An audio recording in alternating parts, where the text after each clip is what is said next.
Well, good morning, everybody. Hey, I've got some coffee, and I got the rumpus, and I got Vincent, and I got Joe something or other.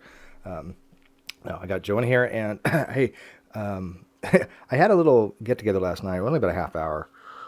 Good coffee, and I was pointing out that Ronnie doesn't know numbers, and basically he is showing that this claim that he has so many more views than I am, and that his views per month are as many as mine. He doesn't understand that I've doubled him. So he decided to make this little 3-minute video again, doubling down, showing people he doesn't understand these things. And he decided to show some of his videos and show mine and say, "Oh, well, these are not the long hangouts. These are actually videos that I've made, and they've had about, I don't know, one had 3,600, one had like 1,000, a couple of them had 500. Well, I have a lot of them my own. He showed all my videos that I made that only had like 300 views. He didn't show the one I had like with G-Man was like 3,000, was it 3,000 plus, whatever. Or he didn't show, it wasn't one I made, but I mean the one with Dr. Ross or Dr. Rana. Of course, none of those matter to him. And he's now saying that the people watching my show are the same people, and I'm like, well, yes, and it's the same people that watch your stuff too, Ronnie. You never have any new people. As a matter of fact, you couldn't even tell how many new people you have because you don't. First of all, you block everybody, right? So they come in and they even mention one thing to you that you don't like. You've already blocked them, so you've alienated pretty much most of YouTube G plus. At least in my feed, if you want to compare apples and apples, unblock everybody in your live feed. I will unblock everybody in mine. I'll block all my comments. Anybody that's a freak could put on my videos, and you do the same for 2017. Let's have a comparison of how many people are leaving comments on your videos telling you what a dumbass you are, and how many people are leaving comments on mine telling me what dumbass I am. Now, obviously, there's going to be a statistical thing where you're going to have some people that are going to do it either way, right? They're going to be people saying they don't like my stuff. Granted, some few people. But you know what? You have about 98, 99% probably that really hate your shit. The only people that listen to you anymore are the same G-Man, Antonio Fletcher. Let's see, who else is it? I mean, Multiple Personality goes over there sometimes. Hannah may go over there sometimes. But for the most part, you only have the same 10, 20 people. I get, 80 people sometimes listen to me. And none of them are in my live feed tell me what a dumbass I am. Maybe I'll get one or two. That's fine. But I don't block them like you, Ronnie. I have a very open and fair channel. You don't. So that's the difference between your channel and mine. In 2017, yes, we will mock you every so often. We'll point out your errors. But for the most part, you're relevant. I don't want to have much to do with you. I'm increasing my channel because it's popular and that people like coming here. You're decreasing your numbers because you basically don't have any kind of open dialogue. And yes, my views are higher because I run more video. I'm not denying that. I'm well aware that the fact I have Hangouts every day and you don't. But that means that I have people listening to me consistently. You only have people listening to you every so often, just to come in to see what you're going to say next. That's stupid. That's why they pay attention to you. If you were to unblock your live feed, you would be aware of this, but you isolate yourself from reality. You don't want to hear all these people complaining about you because you feel like they're being slighted against. Well, you know what? That's feedback. I let anybody in my chat comments, I let them in live feed unless they start trolling. That's why I only have about 10 or 11 people on my list. I know the difference between trolling and a complaint. If someone wants to bitch about me, let them. There's a difference between that. You do not, because you're a little bitch. You are a whiny little pampered, isolated person who sits in their bubble and then wonders why nobody wants to engage with you. I know that you had a video going out to Ned. I'm going to talk to Ned. And I'm recommending to Ned that he just backs out of this thing altogether because you keep wanting to change it. He was supposed to have it on this news thing. You want to have it on some Christian channel. No, I'm gonna weigh very heavily into Ned and beg him not to do this debate with you. You did the same thing with me, and I didn't back out, but I changed my mind because you changed the terms. Now, if Ned does it, that's great. That's fine. But I think next year, I think most people need to be done with the Cloud Crown Posse. They are irrelevant. They're annoying. I've already stopped giving evidence to Tommy Hall. He's been, bitching on one of my feeds. Oh, where's the evidence? And everybody's just, ganging up on him going, Tommy, go to college. So anyways, long story short, I want to have a little hangout this morning before my 1,000 subscription party at 2:00 today.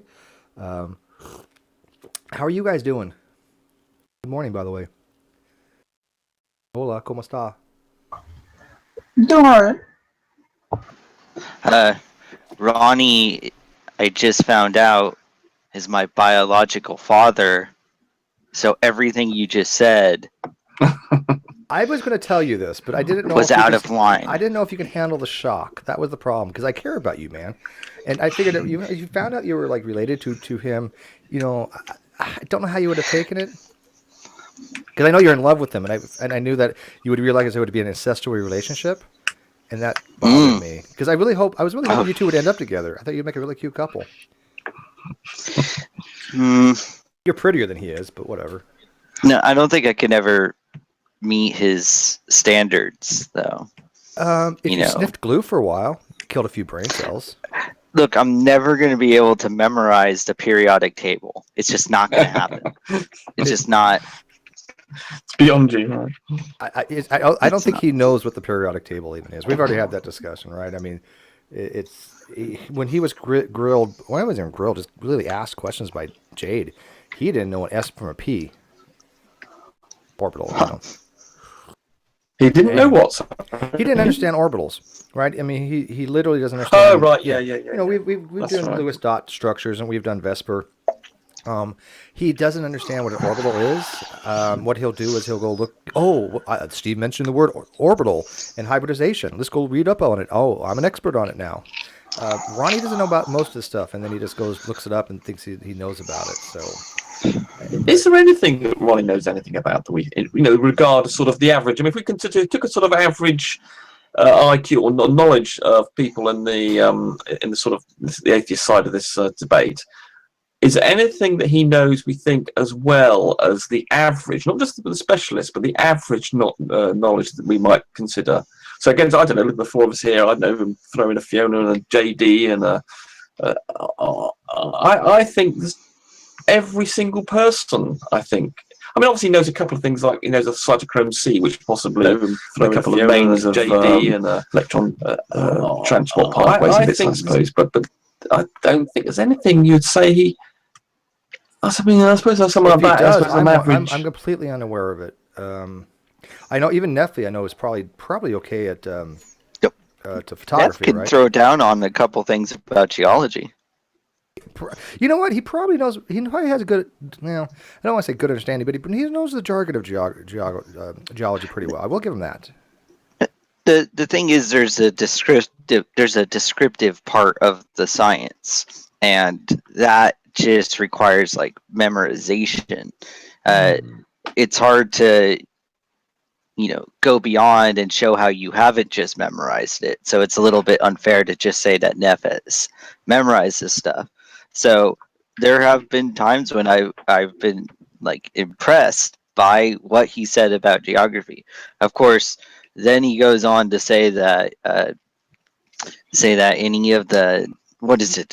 He has an argument against the demarcations or the differentiation between the strata.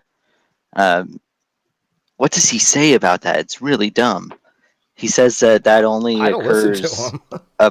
that only occurs it either only occurs underwater.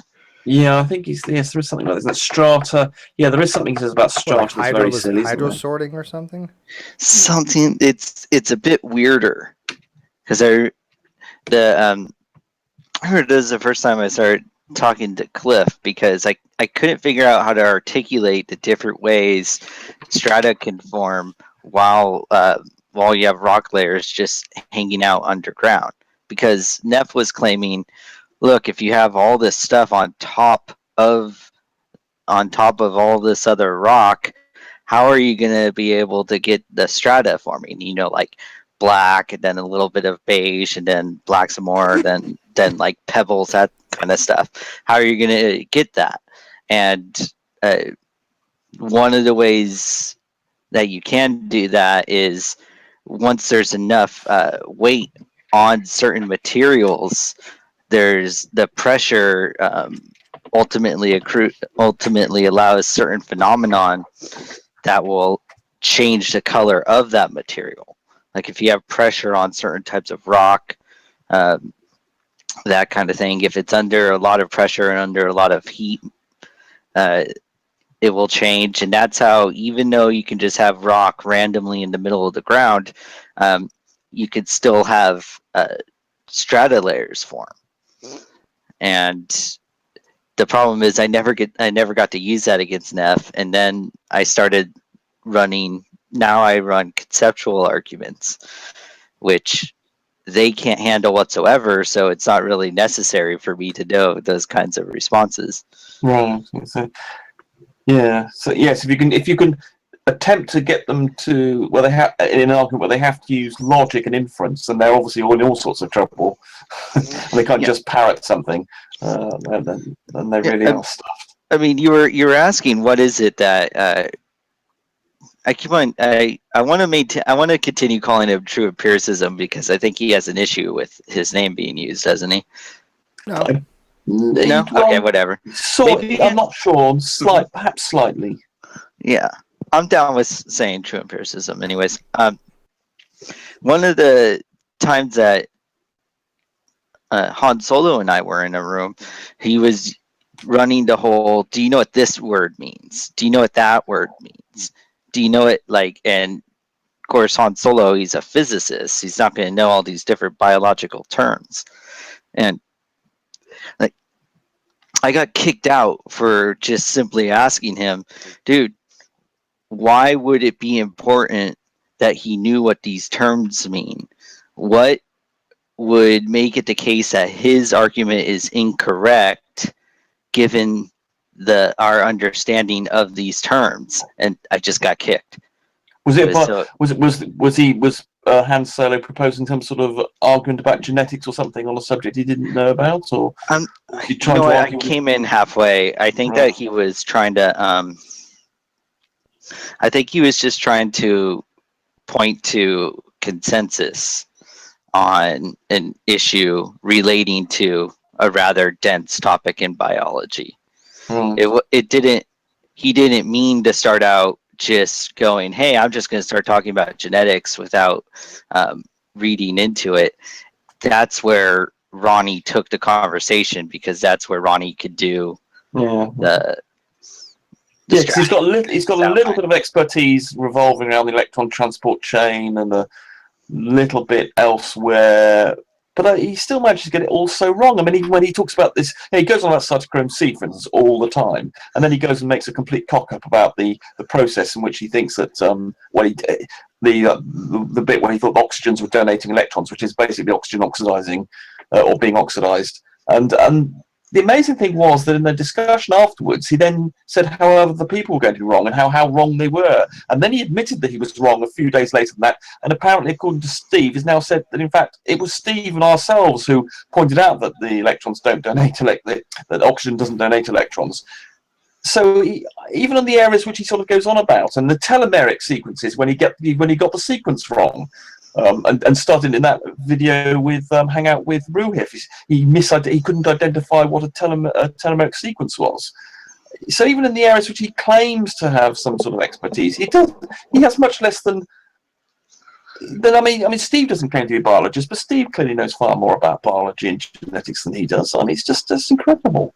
Yeah, I mean, I don't know. I'll rehash all the crap he's wrong about. I just wanted to point out to people that he made a video that was 3 minutes long, and he was just, again, lying his ass off rather than just admitting, okay, Steve, your channel's doing really exceptionally well. By the end of next year, you're probably going to have more views than I am. He's just doing this, hey, I'm going to compare my pecker size to you. Not comparing apples to apples. If you want to compare apples to apples, I mean, we don't. And of all the things I would have thought Steve not worth talking about was what Steve's True Empiricism's view of the success of your channel. Do you really care about that? I'm much more interested in his opinion about DNA dissolving in water. But if he wants he made a video talking about numbers, right? He was saying What did he say about the numbers? By the way, this all came about because he wants to have a debate with Ned. Okay. Negation of P. And Negation of P had already established if he has a debate with him, it's going to be on some kind of broadcasting network. I don't know if it's Blog Talk TV or whatever the hell it is. It was already worked out. Now Ronnie, true to fashion, just tries to change the story and the conditions of the debate and wants to have it on either his channel, G's channel, G-Man's channel, Antonio Fletcher's, a Christian's channel. And he's completely changing things around. Like, this is what they do, right? And why not Xbox? Xbox be okay, right? But yeah, he hosted it last time. The point being is that he's changing things around, and he said, well, I don't want to have it on an atheist channel or agnostic channel or Steve's channel or JD's channel because they don't have much views. And he was like, bagging on the people watching my channel, and I'm like, Ronnie, even though I run more hangouts, my gets far more exposure because people come to my channel because they want to watch my shit. They go to your channel to laugh at you. You just will not accept this. Until he removes every person on his block list so he can see comments on his videos or allow people to comment or people see in the live feed. And I understand trolling. A true troll, yes, block. But people just pointing out to you errors and you isolating and insulating yourself for it because you don't want to hear it. Let's do that. I will take you on any day of the week about that. I will clear my entire block list except for maybe Arcane Logos because he is a pure troll. But other than that, you think he'll take me up on that? Man. Well, the thing is, if you were TE, you're going to find a lot of people telling you you're wrong, and eventually, presumably, and he doesn't realise presumably he's wrong. I mean, he still doesn't accept the business about DNA degrading water, so presumably he still thinks he's right about these things. So from his point of view, he's got these hordes of people who are telling him he's wrong, and through some faulty process, internal logical process of his own, reasoning process, he believes he's right. So from his point of view, presumably it's perfectly logical to stop all these people and tell him what he regards as incorrect information. It seems like we know he's wrong, what are the few he doesn't know differences he's wrong. too? Well, here, in one sec, Matthew... Like you can have 30 views versus 50 views. Why? I mean, it seems like the deal breaker would be rather insignificant. Like, is it going to be like 30 views versus 100 views? I haven't seen that before. Sans actually seen Red's rhetoric, significant hangout, like, which are super popular. Well, like I said, it doesn't really matter views to me that much. If he's going to talk about that, that's fine. Not you. Him. Right. Using that. But here's the thing. This is what's funny. Matthew Ecclesiastics 3, who I like. I like the kid. I totally disagree with him. I think he has a long ways to go about learning stuff. He has many misconceptions about evolution, and he's just been brainwashed. But he's a nice kid. And he says in the live feed, debate TE, and I'll ask him of the same. Sell it once for all. Negative. Let me explain to you, Matt. We had given him multiple opportunities to engage with us civilly. He could have come over here anytime. I would have had a nice conversation with him like I do with anybody else. He has chosen not to. He has purposely insulated himself to be relegated to an echo chamber of you, of G-Man and Antonio Fletcher. You guys all just want to sit in a room and talk about how bad evolution is and basically misconstrue basic science. Matter of fact, I listened to one the other day. You guys didn't even know the age of the Earth, and even G-Man's like, well, I can't prove it because I can't know the age of the Earth. Well, you know what? We can know these things, and that's what we can explain to you. We can know with certitude the age of the Earth, or at least a pretty approximate, right? I mean, if I say 40.54 billion, it's somewhere in that ballpark. We can know this because we're working within a framework. So I say within the realm of physics, we know this. Within the realm of mathematics, we know this, right? That's what you don't understand, Matthew. It is definitive that the age of the Earth is 4.5 billion years old. Definitive, because we can show it with science. Now, as far as TE, if he wants to ever really have anything into his channel next year, he's going to have to open it up. Not for his Hangouts, but the live feed and the comments. And he's welcome to come in here anytime. I haven't blocked him. I've never deleted a comment from him. I've never blocked him from the live feed. I don't mind, Matthew, because I know what I'm telling people is pretty well correct. I know that the people in here know what they're talking about. We don't mind to be challenged. We'll take anybody on anytime. He won't. He has people come in, and what did he used to do? He blocked them, muted them, talked over them. That won't happen in here. So, Matthew, no, I won't debate him. There's nothing to debate. If he ever wants to have a discussion with anybody, he's going to have to leave his room eventually and go into other rooms. If not, that's fine. But I'm just going to ignore him next year for the most part. I'm going to point out when he's wrong and move on. He's not worth talking about. He doesn't know anything about science. He doesn't know anything about philosophy. He doesn't know anything about anything he pontificates. And oh, by the way, I know I'm rambling, but this is important. I had listened to General Han Solo last night talk to you and Tony Fletcher, though he left for a little while. Do you remember that, Matthew? Do you remember what Han Solo has said? And by the way, if you want to come in here, the link is on my G Plus page. You're always welcome to come in here too. You know that. But I agreed and I disagreed with General Han Solo. He wants things to be civil too. And he thinks that because you guys are Christians, you guys should be a little bit more understanding and a little bit more tolerant and a little bit more nicer. Okay, I kind of get that, but at the same time, let's be realistic here. There's a lot of personality conflicts, but the main thing is that you guys are promoting shitty science and we're not. General knows this. General understands that. Okay, I mean, See, the ultimate deal breaker is you guys suck. You guys are promoting shitty science. We're not. yeah, and I'm gonna mock. I'm sorry. I know General doesn't like me us mocking. He doesn't like the dumb fuck of the year award. It's entertainment. I'm sorry, Matthew. But you know what? At least I won't. I'm not gonna mock Matthew, right? I respect Matthew 3, right? I disagree with him, but he's a nice kid, right? He doesn't. You know what, You know, do you like him? Matthew? Yeah. Yeah, I like Matthew too, and he reminds me of something that I was thinking of.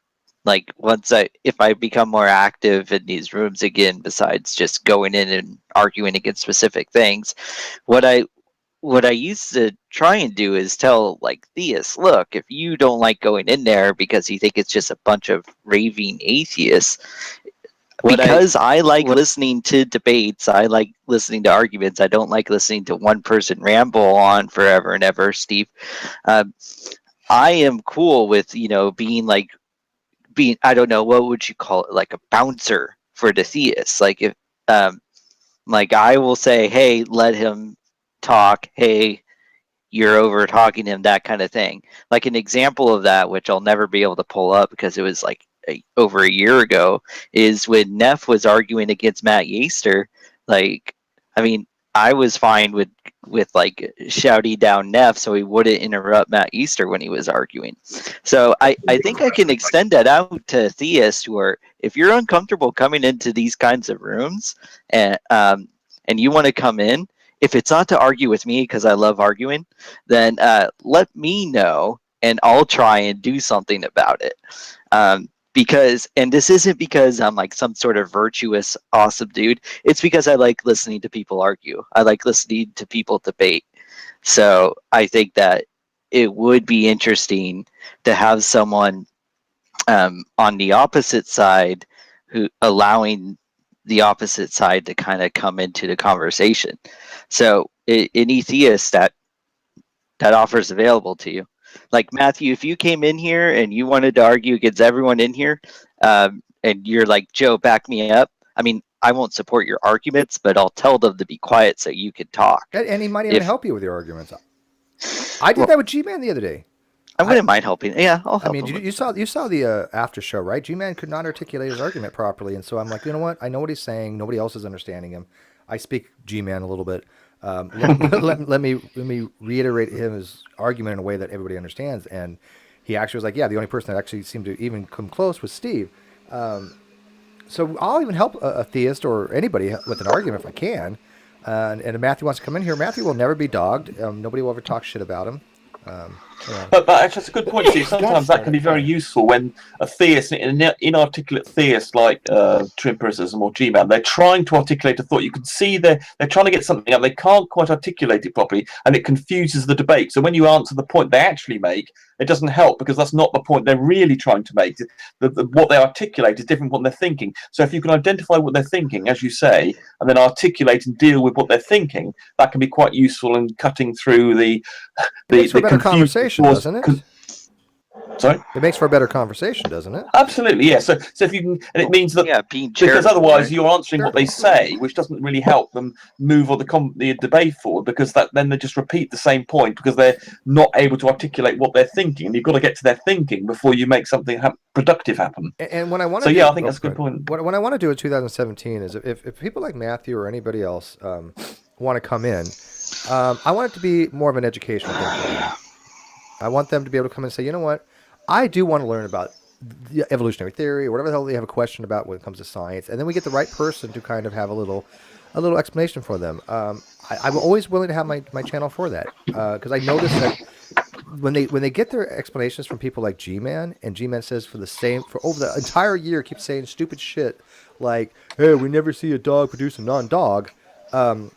It just kills me, right? Because he's been explained to them that's not how it is. That's a straw man, and it's absurd. Yeah, but he didn't understand. You see, for something like that, I think you need a little diagram almost for someone like G-Man, because he didn't understand your argument, your response to him, and I think clarity of argument can help. And I think it is possible even someone like G-Man to explain to him why you can't get a non-dog from a dog, but you can get a dog from a non-dog, and he because he doesn't understand the argument that you've explained, and I think with diagrams, cladistic trees and things, it would just about be possible, I think, to get through to him why Not that's to a silly G-Man. argument. No, maybe what's his to Matthew, but G-Man's a lost cause, right? I mean, we're writing. I'm writing Yeah, him off. it's marginal, certainly. Yeah, what happened the other day, would you guys know, when I said, oh, by the way, I want Matthew to listen to this very closely. And by the way, thank you very much, Blue, for the donation. And Helena, thank you for your donations as well. They have made the world a difference. I mean, I when I say that they literally have almost saved my life, it's not that far from reality. So, I mean, it has been a tremendous blessing. But did you guys hear what happened last night when I had challenged G-Man to a debate for the charity for Gus? Do you guys know about that? No? Yeah? Okay, let me explain what happened. Because maybe you guys didn't watch the last couple hangouts I had on it. I had said to myself, look, here's Red's Rhetoric, one of my best buddies on YouTube. The guy, I mean, I have the utmost respect for Reds, love him to death, right? And not as much as Helena, because I'm not physically attracted to him, but hey, all things considered, But I said, look, if Red's gonna have a debate with the G-Man, I can suck it up and go ahead and have a debate with him, right? Because that's what he's been bothering me for a year. I said, hey, Hannah, bring it to his attention and let's see what happens. And I even had been asking Creationist Cat slave owner, Vadim, to moderate it, right? I thought it'd be awesome. I'm like, look, we'll have Vadim moderate it. We'll have me and G-Man. It'll be very, very popular. A lot of people watch it. And, I'll have it on Hannah's channel or Hogtie's channel. That's the two we discussed, either or. And I went over the live feed to see how Hannah was going to talk to him about this. And Hannah started bringing it up to them. And the first thing G-Man says is, I don't want to have a debate with Steve because he's docked me. And I'm like, excuse me? Oh, God. And I want Matthew to pay attention here. I have never doxed G-Man, ever. Was the one that was saying the entire year, do not give out where he lives. Do not prank call him. The one time when he was on his show when Reds did it, obviously that was fun. He gave the number out and he was running it live. But I mean, don't call him at work. That's absurd. I said, anybody who does that's an asshole. I didn't even use his first name until like very, very recently. But from here on out in 2017, I'm only calling him Gary. I recommend everybody call him Gary. That is not doxing somebody. Let me explain to you something in the YouTube land. If you put your name out there, okay, if you have that on your page, if you have that in your Skype, if you have that in your PayPal, if you have that everywhere across the board, linked to your page, it's public information. That is not doxing. Okay? So we can call him Gary, and that's not doxing him. Well, he doxed himself. He's doxed himself. It's done. He's doxed himself for years, right? But once he put the name out there, that's doxing himself. It's only a one-time event. But here's where it gets surreal, okay? They were talking about the atheist experience, and Matthew, you can go back and watch this video. I have the last video on G-Man thing. Watch what happened about 45 minutes in or so. I had put in the live feed, and you guys can't verify this unless you ask Thaddeus Thrill, or Jade West, because they were paying attention. I had said that I just recently had the executive producer for the Atheist Experience on my show, or my channel, and that was cool, right? Because I was like, I will admit it, I was a little goading to them because they really want the Atheist Experience. I'm gonna get some guest on, Atheist Experience guest. And oh wait, I just want to say, hey Helen, how'd you sneak in here? I didn't even hear you ring the doorbell. I just clicked the link. That was weird. Huh. Oh, okay. She gets a pass. Yeah, usually it goes ding dong. Strange, interesting. I'm a troll. She's a fairy. She can creep in. So Helen, I don't think you know this story, so good. So I don't feel like I'm relating it for the third time. And so then they started talking about R and Ra. And I said, hey, I had R and Ra on my channel too. Again, a little goad, right? But nothing worth banning, right? That's not trolling. It's just I put for the happy face because I had R on the other day. And then they were talking about the debate thing, and I said, quote, if G-Man thinks I've doxed him, he's on crack, right? Ronnie, in his infinite stupidity, blocks all my blocks me from the live feed, removing all my comments, and tells G-Man, Steve's in the live feed promoting his channel and fishing for people and calling you a crackhead. Okay? I didn't call him a crackhead. I said if he thinks that I doxed him, he's on crack. That's called hyperbole. It's just a figure of speech, right?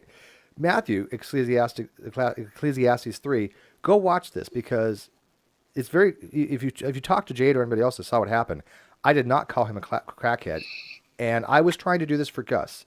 I wanted to have this debate with G-Man in order to help Gus out, and it wasn't even going to have anything to do with my channel. And like I said, I was going to have Grayson's Cat Slave Owner moderate it. So I really wanted to help Gus out. So somehow I can help him out, right? Because I couldn't do it financially. And Ronnie took it upon himself to fuck that up, Matthew. So I just want you to be aware of that. This is the type of people you're dealing with over there. And so when you guys are sitting complaining about Slim Jim being over here, we treat Slim Jim very well. And he is an icon of somebody who's a Christian that we respect. Right? So when we say, hey, you know what? Where's all the good Christians out there? We point to Slim Jim. We point to Jade. We point to Fiona. We don't point, well, you are, Matthew, you're a nice kid. But the rest of them over there, we don't point to them, right? They are not good Christians. They do not represent what I think of when I think of Christianity. They are the scum of Christianity. When G-Man say most people that say my name, Christ, and call upon me, that call myself Christian, he's talking about the Clown Car Posse, Matthew. Seriously. He doesn't recognize it, but these are not what I consider to be, well, I mean, they're Christians, but they are the scum of Christianity. When I think of somebody who's an honorable person that wants to promote true Christianic beliefs, I think of General Han Solo, Slim Jim, these guys. And then you're wondering, why does the atheist agnostic community accept these guys? Because they're not dishonest or duplicitous. I just want you to think about that for a few. Go ahead, anyone. I got my rant out. And all this time, I thought I was an atheist. Well, I think they've relegated you to be one, right? Oh my gosh. I'm still laughing about that. It's been about 24 hours and I'm still getting a kick out of it. Yeah, I'm glad you came by the other day and let us explain to you that we had heard that, and I actually felt bad for you. I thought they were being so non-cordial to you and just demeaning to you, being telling you that you are not a true Christian to them, and they've done that to anybody they disagree with.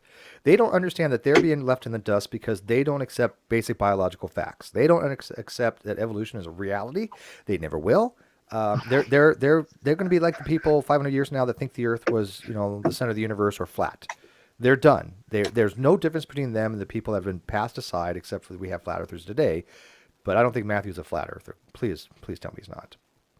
But they will be forgotten about in the minority. And I wish I read the group chat, but if I put the group chat in, everybody's going to see it. So I don't want to do that. I've actually got it hidden. I can see like Helena and Joe talking, but I can't see what they're saying because I don't want to broadcast it.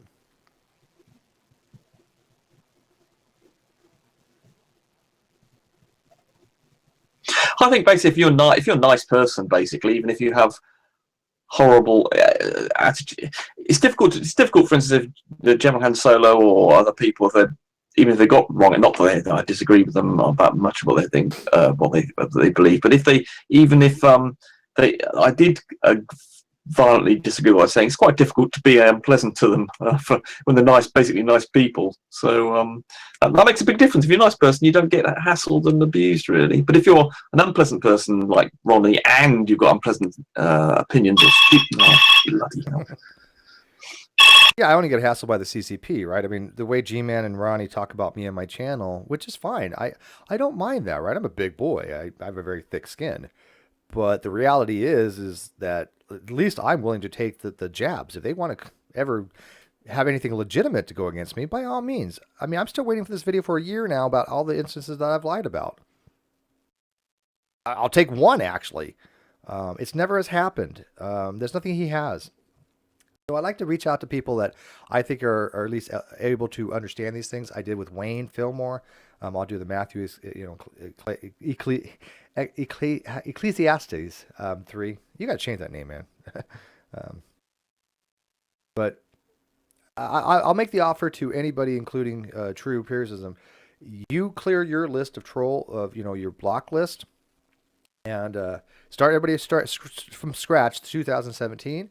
I will be Mr. Nice as hell in your live feed, and I was pointing out your mistakes. No insults, no jabs, no barbs. Just a very simple, this is incorrect. This is correct. That's it. And just That's it. If you want to play this game, Ronnie, where you think that you are better and more knowledgeable than the people coming to my hangouts, then let's do this. I will be more than happy to clear my block list for 2017 and give everybody a fresh new start. And I'll probably do that anyways, even if he doesn't. But go ahead, Matthew. Ask him, and you know what he's gonna say? No way, because he's scared to death of people actually pointing out the fact that he's wrong on everything. He's been wrong from day one. I gotta get some more coffee. By the way, Helena, you want to join us? Join in. What you got to say, girl? Tell me how bad I am, because you're my what's it called? My conscience in some way. It depends on your goal, right? So if you've got goals, you probably have very different goals from me.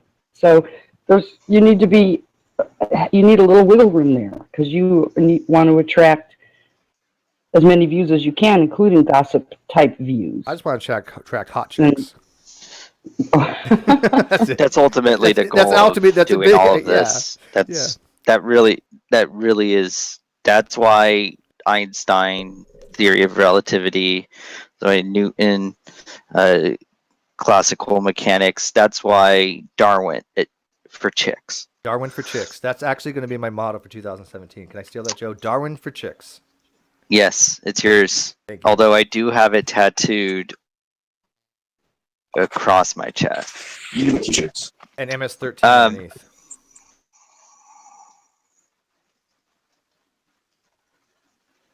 Survival of the fittest. I think you could be.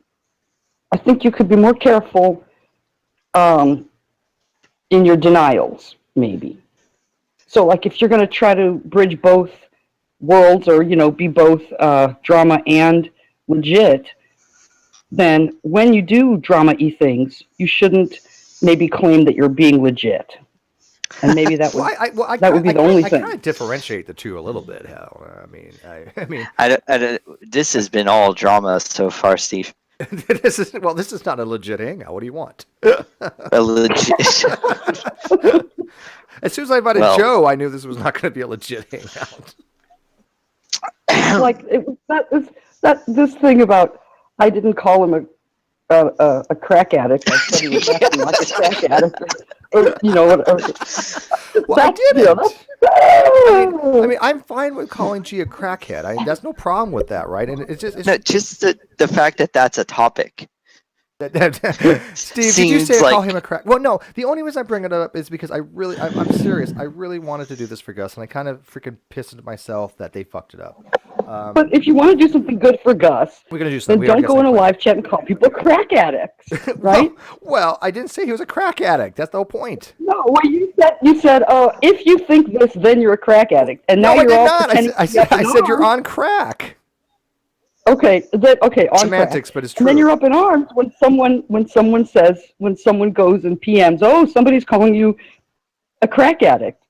No, he's a crack right? addict. And then have you met me? I mean, I'll tell you what. Okay, because I love. No, I'm saying it's fine. You can call people crackheads, but then you don't want to go. That other person ruined this beautiful thing I was doing for Gus because he called me out when I wasn't even thinking about that. I did not. Crack addict. I get that. I didn't think that they were. And all I did was suggest. I didn't outright call him one. Yeah, I didn't think that. I mean, I think by now they would have a little thicker skin, but I mean, obviously not.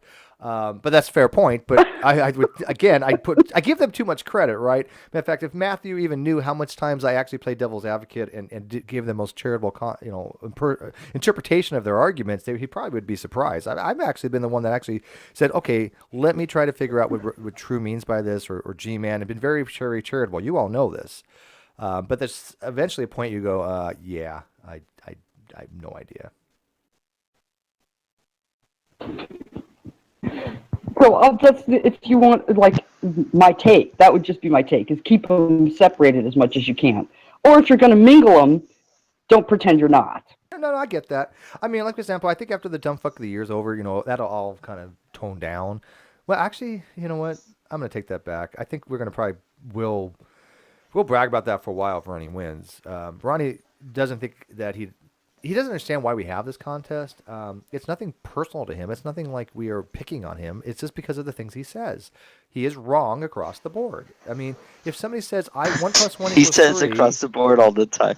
he does. It's just, yeah, he always says across the board. Me or him? He does. Oh, oh my God! Are you telling me I'm turning into Ronnie? Yeah, you're turning. Are you growing out your hair? Yeah. Well, intelligent design is the only true science, and it's based upon the fact that the evolutionists can't give us the mechanism of how new and novel features are being produced from the genomic level. Therefore, the theory of evolution has been falsified countless times, and we will. When you I mean, when it's you just come back with your coffee, Steve, I want you to tell me all the arguments that you know that he runs. Ronnie. Yeah, What? Well, okay, okay, I'll do that. go get your coffee I'm gonna though. go get my Go. coffee. Good. Yeah, Who's a good boy? Get back. that's It's funny because Steve's really invested in Ronnie's future. right. He's got himself all invested. I mean, their fates are I heard that. intertwined, I Helena. hadn't Yes, gone just their yet. fates are intertwined. No, I don't. Oh, the I'll be drama. back.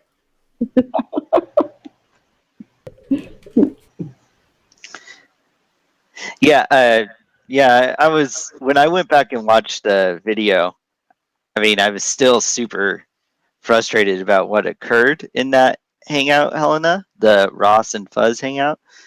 But Uh-huh. I did agree with anyone. It doesn't justify how like overtly passive aggressive I was getting. But I don't think I started out that way. Because I was actually rather surprised that uh, they were agreeing that um, intelligent design is just super vague.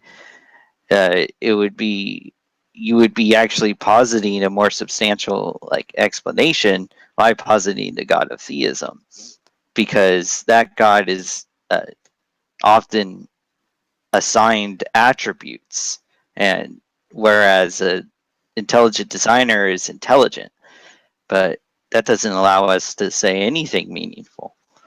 So I wanted like I felt that I started out all right, but oh, it's annoying because I'll get super frustrated with people, and then later I'll go and apologize to them for acting like super frustrated with them. And usually everyone's fine about it, but I don't like the idea of I tend to do that multiple times. I'll find myself apologizing multiple times, right? And so that to Right. me it shows I'm not I'm not curbing this behavior, and it it shows, I guess, look, people are still willing to like hang out with me and stuff, even though I act that way. But I feel like it's unfair given the friendship that I have with that person. Like, I think I've apologized to Steve several times on independent occasions. Did I apologize to Steve for this hangout? No. He's not here. He's not going to hear an apology. I think I apologized too. Well, with General Han Solo in the after show, I felt that I was being very aggressive, but I think that he was fine with that. I think he liked just arguing back with me. I think I was being a bit too dismissive to Jade, though. I should probably apologize to her. I don't think I was being mean, though. I was just like, have you seen the after show, Helena? No, I didn't get a chance to see it. The thing is, General Han Solo and I were essentially arguing the logical problem of evil for like a half an hour, and it was actually a lot of fun. I don't think we Well, actually. Yeah, go ahead. do you think that he didn't like that exchange? Do you have some reason to General Han think? Solo? No, he told me he liked it. Him and Okay. I, yeah, he's fine with that. I'm, Well, so then you don't need to apologize to him. There's one at yeah. least, right? Well, I was wondering if, because I contacted him afterwards, and I was wondering if that was prefaced with me apologizing to him, but then I remembered it was just Yeah, it was just telling him that I actually had a lot of fun doing that. Okay. Yeah. Oh, did Heretic pop in? How? Yeah. Oh. How are you, Helena? I haven't talked to you in a long time.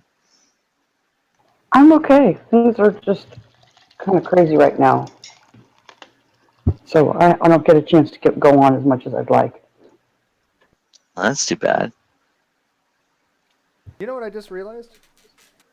Well, I just realized I'm an idiot, but I thought yeah, I just realized, and Shadow didn't point this out. I am not in a Google business account. I'm in just a regular off-air hangout. No, I noticed that, but What? Oh, I was wondering how Helena got That in. explains how I got in. Yeah, right. yeah, no doorbells here. I popped in. I'm like, wait a minute, I, this doesn't look right. yeah, how did that happen? You can't eject people if the wrong person came in. Well, I You mean, forgot to switch accounts before going to the hangout. I must have. Yep. I mean, you can always just restart the hangout. This No, it's wasn't. cool. It's cool. It doesn't matter. But I mean, I just got to make sure that I can at least have what's it But you called? can eject people in a regular Google Hangout. No. No, you can't, and you can't do cameraman either. No. So Oh, I I see think I what am you going mean. to set up a new one because You probably should for the sake of security. I mean, you can turn off your bandwidth to make sure nobody tries to show anything inappropriate. But if you had a whole bunch of trolls come in or what have you, there's not a thing you could do about it right now. yeah. Well, if I turn off my bandwidth, does that turn off the outside feed too? Or is just Yeah, my bandwidth? it turns it out on your end, and with if you're broadcasting with XSplit, it's broadcasting what's on your screen, not what's being shown in the Hangout. This is true. Okay, good point. Yeah, okay, yeah, because in an off-air hangout, nobody really has control over anything. So Yeah, I'm just going right now. I'm just going to go to audio only, just until I get this rectified. I'll yeah. set up a new account to the business, and then we'll just migrate over there. It won't change the live feed for anything. So Incidentally, weirdly enough, I don't know. I kind of came in here to defend Steve in his "Are you on crack?" comment because that's just a somewhat more modern version of "What's the matter with you? Are you freaking high or something?" And that's all that it really is. It's just the whole "Are you on crack?" or something or yeah, whatever is it's just a just a figure of way of saying speech. It just means you just said something ridiculous, and I'm giving you a hard time about it. Well, again, Ronnie outright lied, and he didn't misread it. He outright lied and said, "Oh, he's just calling you a crackhead." Unless his social graces and ability to follow a conversation is so limited that he's never heard that expression of "Are you high?" or what have you. I'm not giving him any charity whatsoever anymore. I've been there, done that. I don't think that's charity. That'd be kind of calling him socially inept. Okay, well, you might have a point there, actually. Yeah, it's not really being charitable to go from. He actually knew what he was. He wasn't lying. He went to just being socially inept. So instead of being Yeah. a just duplicitous motherfucker, he went to being just socially inept. I don't know which one's worse, right? For him, but I still think it's both. But where do I? You know what? I cannot for the life of me figure out where do I go for business hangout again? You just need to go to the hangouts.google.com with the correct account. You're under your regular account. You're not under the mod account right now. That's why. Um, You okay, so you basically did it the right way, but you just went in with but I your didn't. regular account. You But I need to didn't. log in mod. I didn't do it this way before because I was able to still get my email before. Oh, you know what? I It's guess I because just you had two browsers I going. did I had open tabs. Okay, so I'm gonna sign in under the moderator. You guys, you can't see this, right? Oh, you can't see it. See, I don't want people to see this. Well, I guess it doesn't really matter, but I don't know why I do this. So I'm going to. You guys can continue while I'm doing this. Are you there? Hello. Where'd everybody go?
I'm almost there, guys, so hang on. You guys still hear me?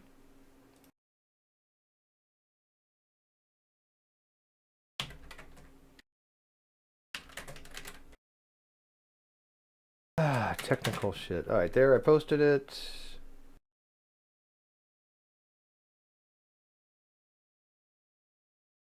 I'm still here. Okay, good. Yeah, I kind of like the way this works in a way, but it is a little bit confusing. So let me. What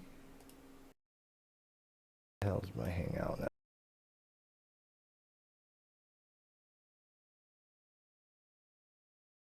So Shadow, come in here. Let's see here. The link to get in. Who do I have in? Joe Sonstein.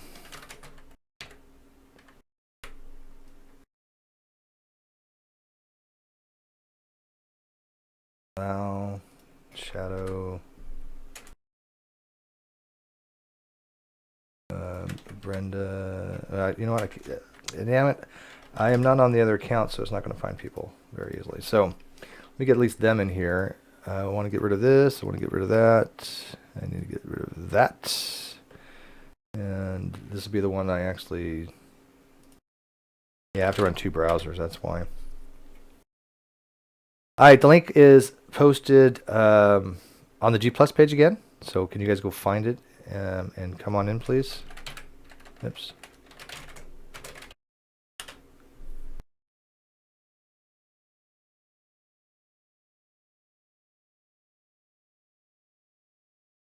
Okay, now I can at least type. It's quiet on the river this morning. Ain't nobody on the water but me. And the sun's coming on and it won't be. Okay. Now, here we go.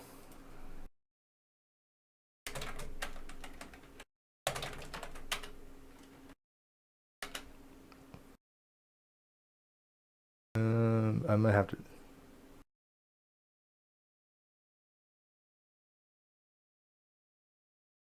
All right, that should do it actually. I think. Let me. Ooh, come in. I hear a doorbell. Okay, so people are getting access to the link, and you can hear me from the outside, right? That's what I think. Oop, feedback. Ooh, come in. I hear a doorbell. I'm getting echo, Brenda. Oop. You can hear me from the outside, right? No. That's what I think. Oop, feedback. Brenda. Getting a huge amount of echo. I don't know if it's not on my end because I have no. That was my fault. That was my fault. Okay, no problem. Let's get Shadow back in here and Joe. And I will fix the rest of this in a second. I like how it doesn't break the feed. That is pretty cool, actually. At least That is kind of interesting.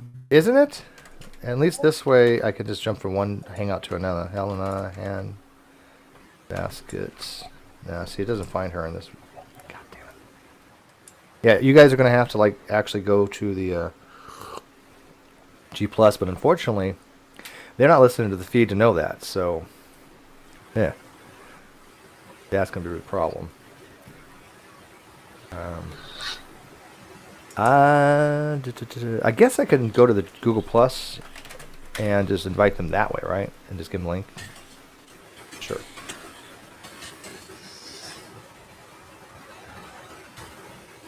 Okay, if I sign out of this, it's not going to... Oh, it did. Dang it.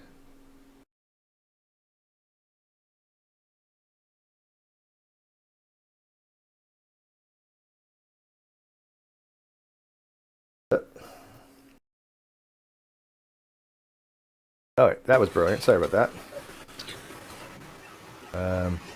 Well, this is going to be a problem. I don't know how to get them the information.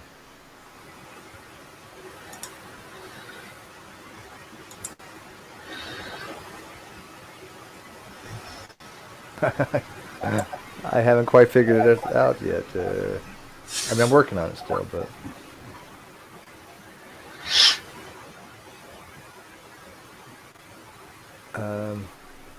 let me screen capture here, and at least they'll be able to see something.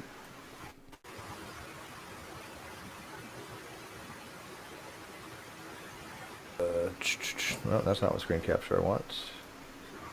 I want this screen capture.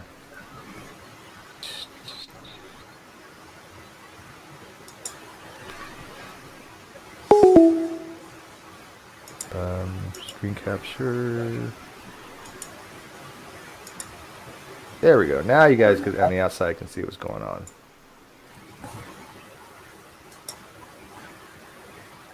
All right, there you go. I'm gonna have to fix the other scenes later, but that's okay. At least this way I feel safer because, you know, I don't want an open hangout like that.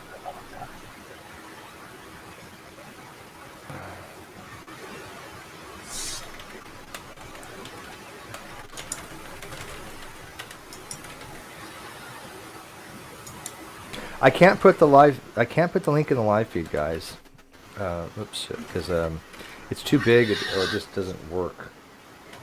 It's on his G Plus page. It's right there. It's on my G Plus page. Yeah. Yeah.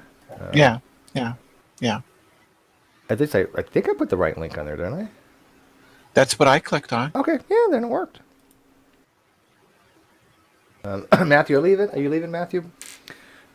Hey, Matthew, remember 2 o'clock is my little subscription party, which is only like 6 hours from now. I'm going to have King Crocoduck is going to join us. Really nice guy. Big Is he YouTuber. making content? I thought he stopped making content a while ago. No, he just had a content the other day. He did make it. He stopped for a while because he was going to school. He's working on his master's. But he had a It's video very, up the other very day. good stuff. Oh, yeah. Good he's stuff. One of the best. One of the best. But I said, hey, King, Casey, are you going to make my 2,000 or my 1,000? He's like, yeah, wouldn't miss it. So hopefully he'll join us because I really like the guy. Really nice guy. What did he go to school for? What did he major in? Astrophysics. Okay. And not the easy kind. Well, there's no such easy kind, but no. I mean, the shit he showed me a picture of the shit that he was doing, and you know, I'm not an idiot. I've had physics. I mean, I had atomic Mostly, physics. you're not an idiot. Mostly. Brenda, I tell you, girl, I couldn't have recognized this shit if my life depended on it. It was complete gibberish to me. That's the thing with the science. That you don't keep up, you fall behind. But this was to a degree of I didn't even recognize the symbols. I'm like, what is this? It's SO3, SO4 rotational transformations. Oh shit, I don't want this. Okay, let's get rid of that. Yeah, it was just mind-boggling. Anyways, hey Simos. See, people are figuring it out, but I need to get Helena back here and Joe. I can't log into my other account because I tried that and it logged me out of this Hangouts, even on a different. I was using Firefox and it won't let me. Oh, shit, how am I going to do that? It shouldn't, though, right? I should be able to log in on a different browser, right? Oh, there you go. That worked. All right. But I don't want to show everybody like that shit. Here. Oh, no, it shouldn't. It's a different browser. You guys can't see this. Not that I care, but let me get Brenda the link. Oh, not Brenda's Joe. Brenda, I just saw a message. Give me a link from you, but I already gave it. I'm gonna go make some coffee. Be right back. Okay. Simos.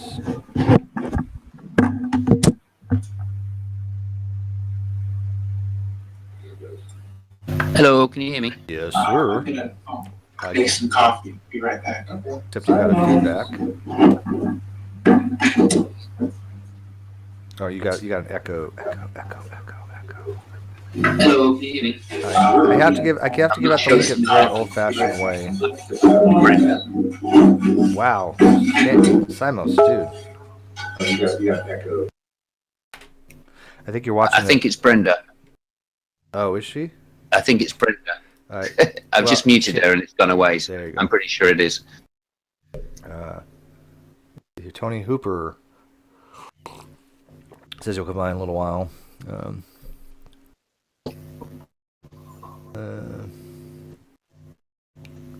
Yeah, so I got a message. I didn't check my email earlier. I got a message from Ronnie about 7:52, and I think it's to the video that he put out that's like 3 minutes long. But let me see real quick.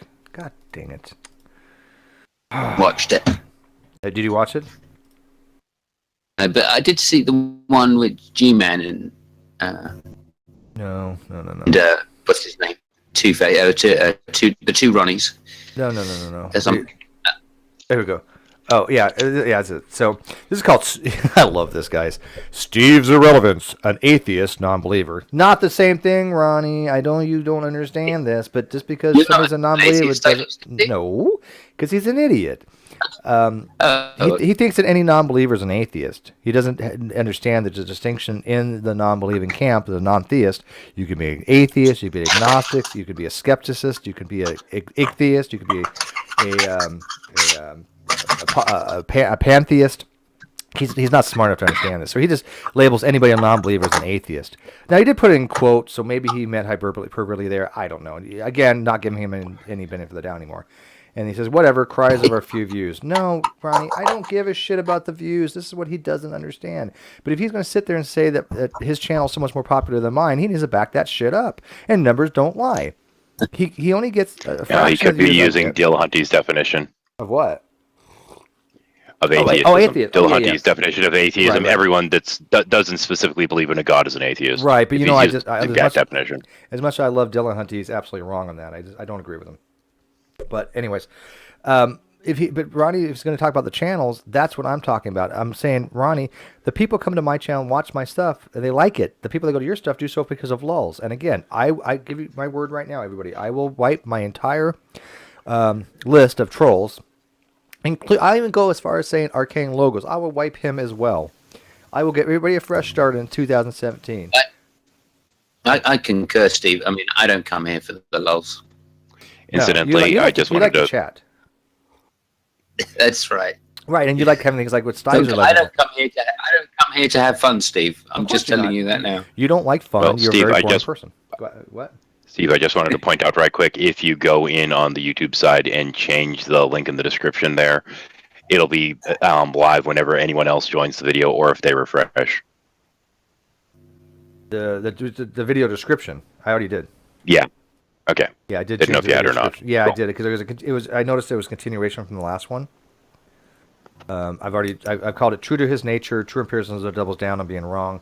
All you gotta do is refresh the page, and it'll. And you put the new link in. Cool. Right.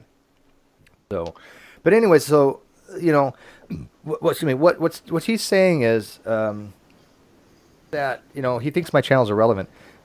My channel is what's actually keeping True's channel alive in some ways because people are watching my stuff and then going to mock True about it. But the unfortunate part is that he's literally blocked everybody from the live feed and the comments. So they have to do it by other means, and that's where they come in here and they go, "Hey, Steve, did you hear what fucking Ronnie said?"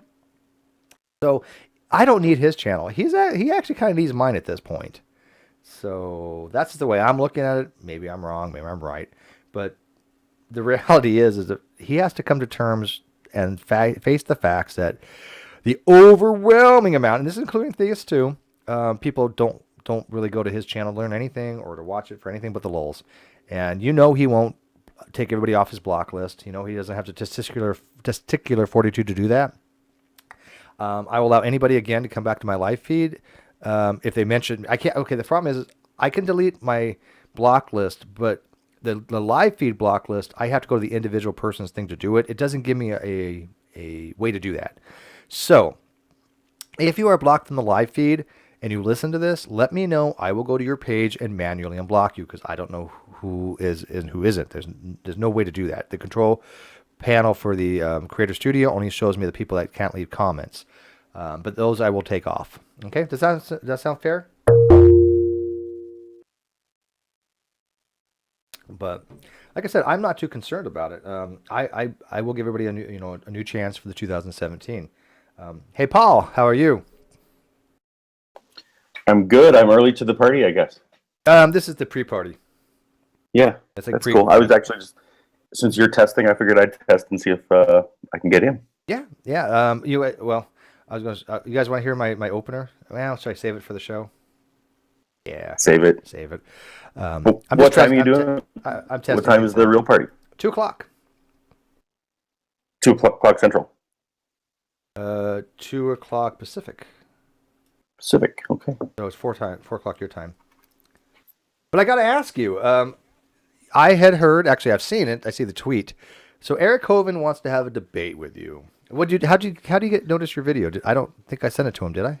I tweet him every so often, but I don't think I sent it to him. Yeah, I don't know if he noticed the video or like I've also tweeted him a few times just snarky comments on on his Twitter feed. So he actually posted a big sob story, conversion story of an atheist to Christian that some atheist that he converted to a Christian. So he and I can give you the longer version if you want. But the dude was playing in a worship band, so I really don't know how much of an atheist he really was.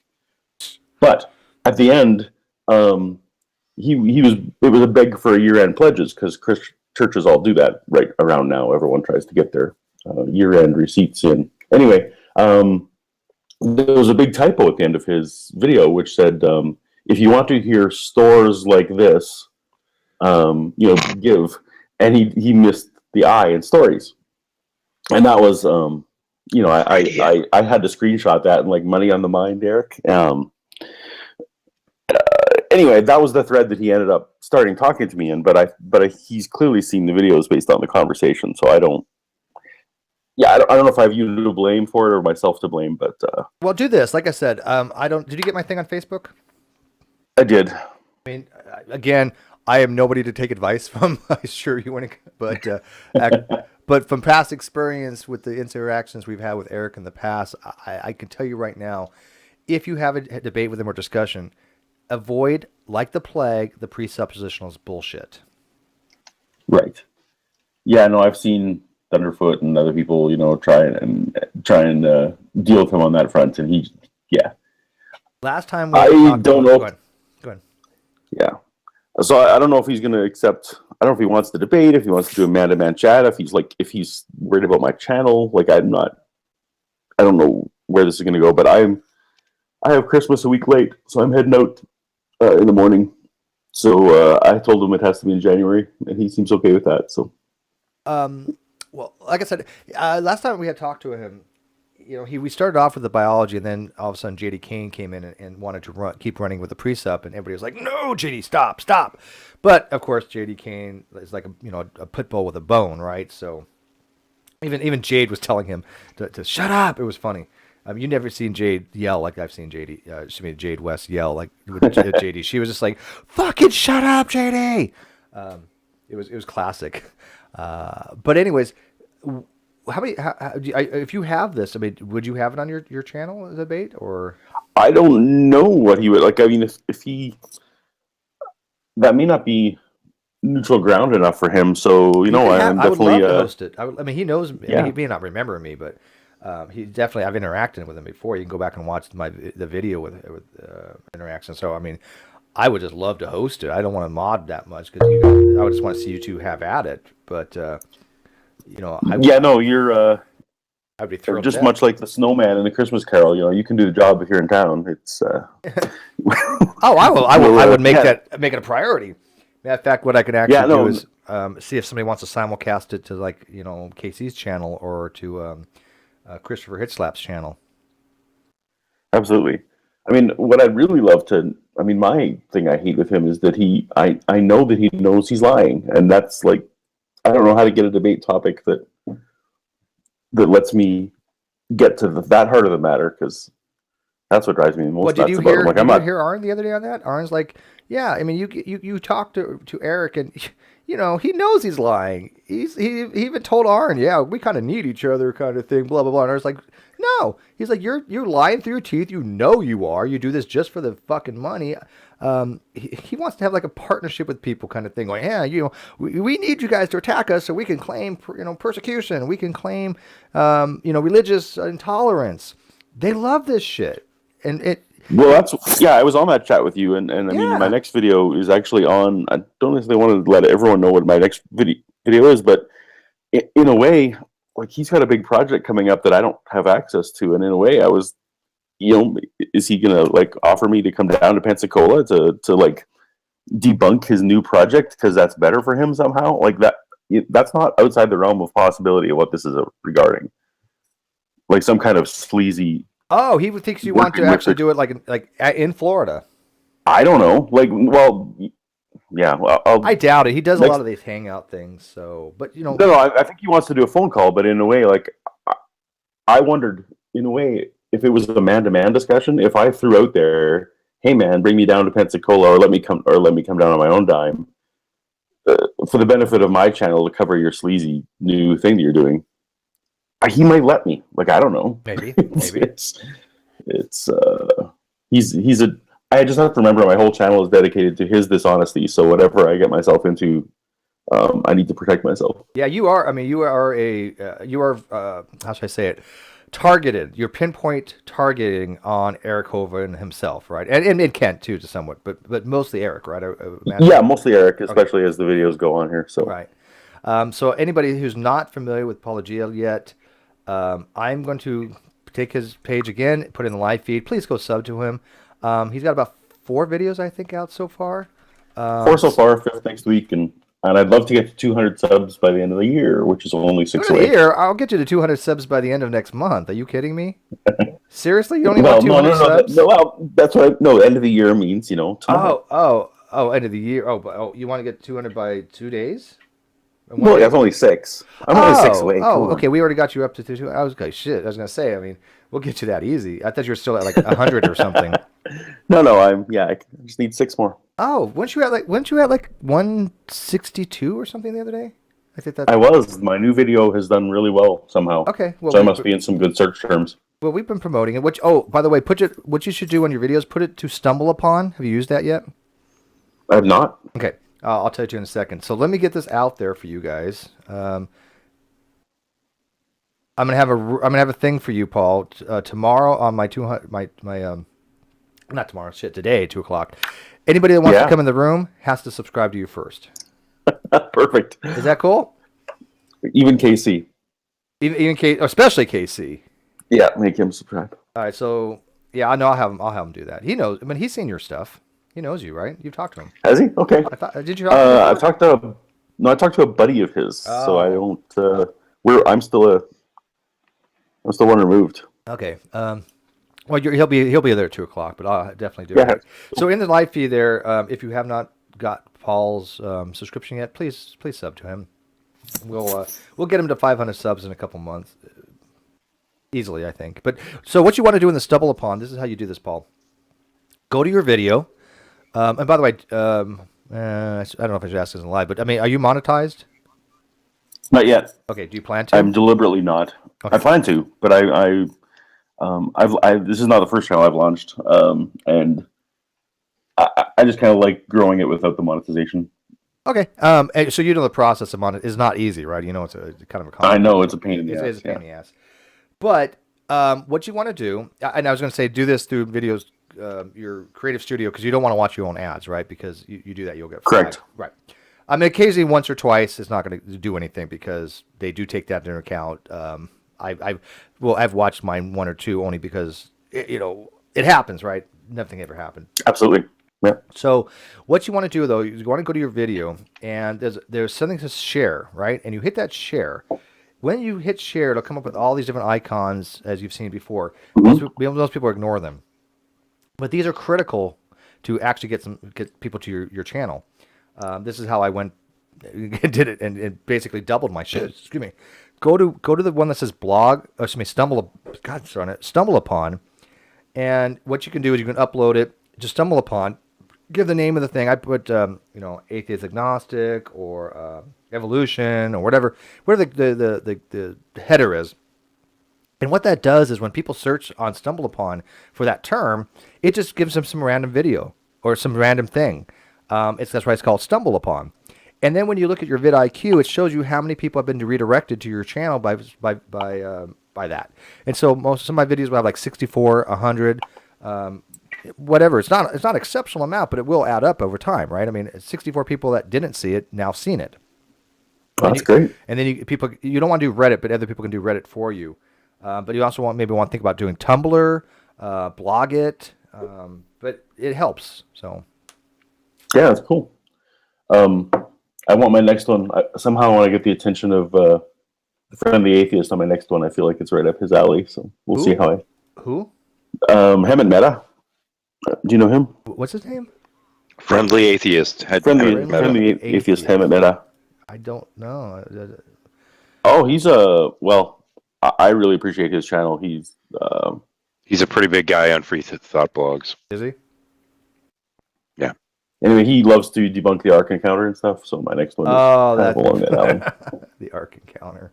Yeah. But anyway, with this Eric debate, if it happens, yeah, I'm assuming your channel would be a great place to put it. And then as long as you're okay with me using it later, using clips of it. Absolutely. Well, for my stuff. Goes without saying, man. Yeah. I mean, anything on my channel. the main thing anyways, is, so I don't care if people use my shit.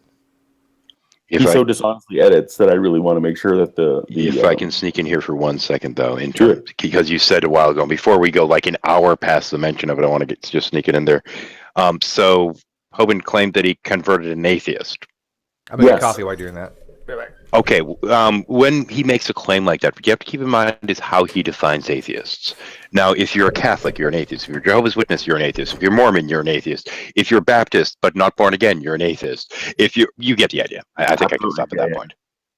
Well, and this guy, if anyone that isn't the specific kind of born again that he thinks he is an atheist. Right, but it just made me laugh because the whole video is obviously a plea for money, right? It's a donation video. Yeah. I managed to get myself onto his donation. I subscribed to like every list he has available, so I'm on his like donors list and things like that. So yeah, Kent Hovind converted me to an anti-theist. Yeah, pretty much. But yeah, it's kind of interesting because you have so many people that'll sit there and make these weird claims, and so much of it is just to promote their weird religious ideology. I mean, you'll have people claim that they had known all these people that were Christian, and they were so cruel to them, and they used to sit there and torture them to death for information.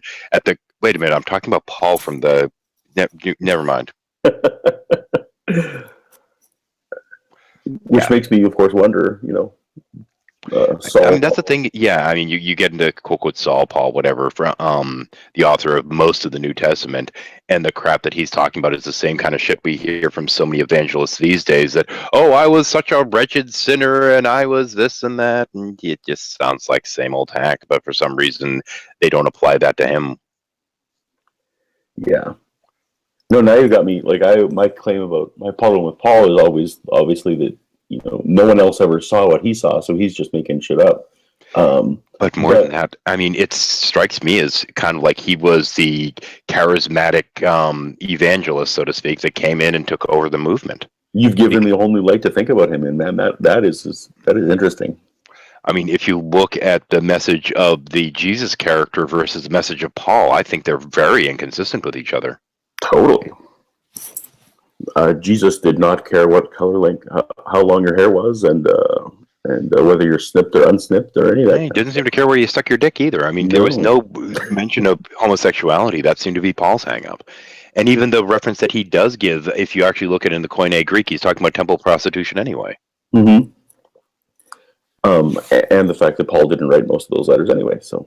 Yeah, which ones he didn't is highly contested, but there's at least 3 or 4 that are really highly contested that are assumed not to be, including Second Thessalonians, and the Timothy ones are, if I remember correctly, are both questioned. Timothy are both questioned. Peter's questioned. 1st, 2nd, 3rd John are questioned. Obviously, none of those were by Paul, but Hebrews is not him. Obviously, there's a lot of that. So there used to be prostitutes in the church. It is okay. During the Second Temple period, I'm just saying, what a fucked up religion. Everything hang on. All of a sudden, Christians come along, and all of a sudden, you can't get prostitutes at church anymore. Pretty much. Yeah. Well, okay. The Hellenistic tradition. People of the Hellenistic tradition took over the Judaic temple during the Second Temple period. This is pretty much the only way they could keep it going at all. But people of Hellenistic traditions were the only one that could actually get promoted to higher positions within the church. Well, in accordance with the Hellenistic traditions, there were things like a lot of temple prostitutes, both male and female, and Paul spoke against this practice. Yeah. I've often thought that about Paul. He couldn't get it up and didn't want anyone else to either. Yeah, you kind of focuses in on people's sex lives quite a lot, really, is it?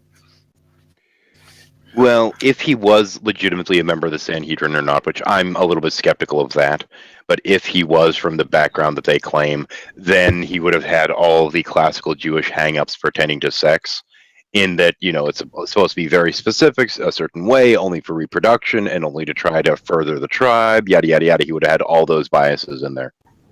I see. Most of the original prohibition against sodomy and what have you. Now, sodomy, mind you, isn't just homosexuality. Sodomy would be anything that's not specifically for reproduction. So blowjobs, etc., would be figured in there. And all these things would not actually promote the growth of the tribe, which in Judaism, it was all about trying to get your tribe bigger. To the point that most of their laws pertaining to slavery in early Judaism were really about promoting the tribe as well, because if you weren't a member of the tribe, the only way to stop being a slave was to become a member of the tribe. And there was like a year-long process for that, and if you failed the process, then they'd just sell you to another master so it could start all over again.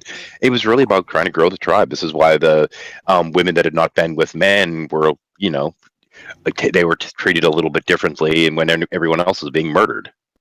Yeah. Well, kill yeah, the women, absolutely. kill the babies, kill the livestock, because the livestock might have been fucked too. They keep the virgins, right? Because they're the only ones that can't have seed from somebody else in. Well, actually, according to G-Man, that's not true, because G-Man thinks that they kept the virgins because that they were being altruistic to them so they can take care of their children. Wrap your head around the that ones one. that they murdered already. Yeah, the ones they killed. The ones they killed. The virgins, children. What the fuck is he talking about? I just caught that. So all the murdered virgins, all the murdered virgins, G-Man thinks that became they took them to be like concubines or whatever because they were taking care of their kids. Yeah, I don't understand that argument whatsoever. They were taking care of their kids that they had with them after taking away their virginity. Yes. No. Those He first 9 months, they No. probably looked after That's them. not Probably babysitters. no. He said that the virgins had kids, and that's why they kept them to take care of their kids. Yeah. They only had kids after they went into the virgins. That's not his argument. Of course, in ancient days, they didn't know that sperm died, and they thought that once sperm got in a woman, it could potentially impregnate her at any time. So, of course, that was why, really, because they didn't know that non-virgins would necessarily have children by them. It's kind of like Abraham's wife Sarah when God said, "I'm going to open up your womb," and she's like, "I'm 110. What are you kidding?" And God's like, "No, I'm serious." And she's like, "What?" Hell no. Bit of gilf, man. What are you talking about? God said. That's a double gilf at that age. Well, Pharaoh thought she was hot, so explain that shit. Yeah, I don't know how that shit works. It is quite amazing. Oh, sorry, I'm grinding. Okay, I'm trying to get this shit to work here. Okay, there we go. Much better. I guess there's worse kind of grindings you could be doing in a Hangout. Ooh, that's just wrong. Yeah. Not that everyone has that mental image. Anyway, where were we? I was talking to Paul. Yeah, let me know how that pans out, Paul. That sounds really good. I do want to get you to 500 subs pretty quickly. I will do my best to do that. Cool. Yeah. So I'm at 200 now. I'm reticent to say it, but the people in the chat already got me that far. So thank you. Yay! Cool. Yeah, they're good little minions. No one unsub. They generally tend to do what I tell them for the most part. And likewise, when they're like, "Hey, Steve, can you help me out with this or that?" I'm always there to help them. So, do you guys hear the doorbell, by the way, or is this me? I mean, you see it come up, right? But did you actually hear the doorbell noise? Actually, the doorbell should only be heard and seen by the people that are members of the Code Company. Okay, I think I asked it before, but I wasn't sure. Yeah, guests shouldn't hear the doorbell. Okay, do they see the thing come up? No. No. Oh, that's cool.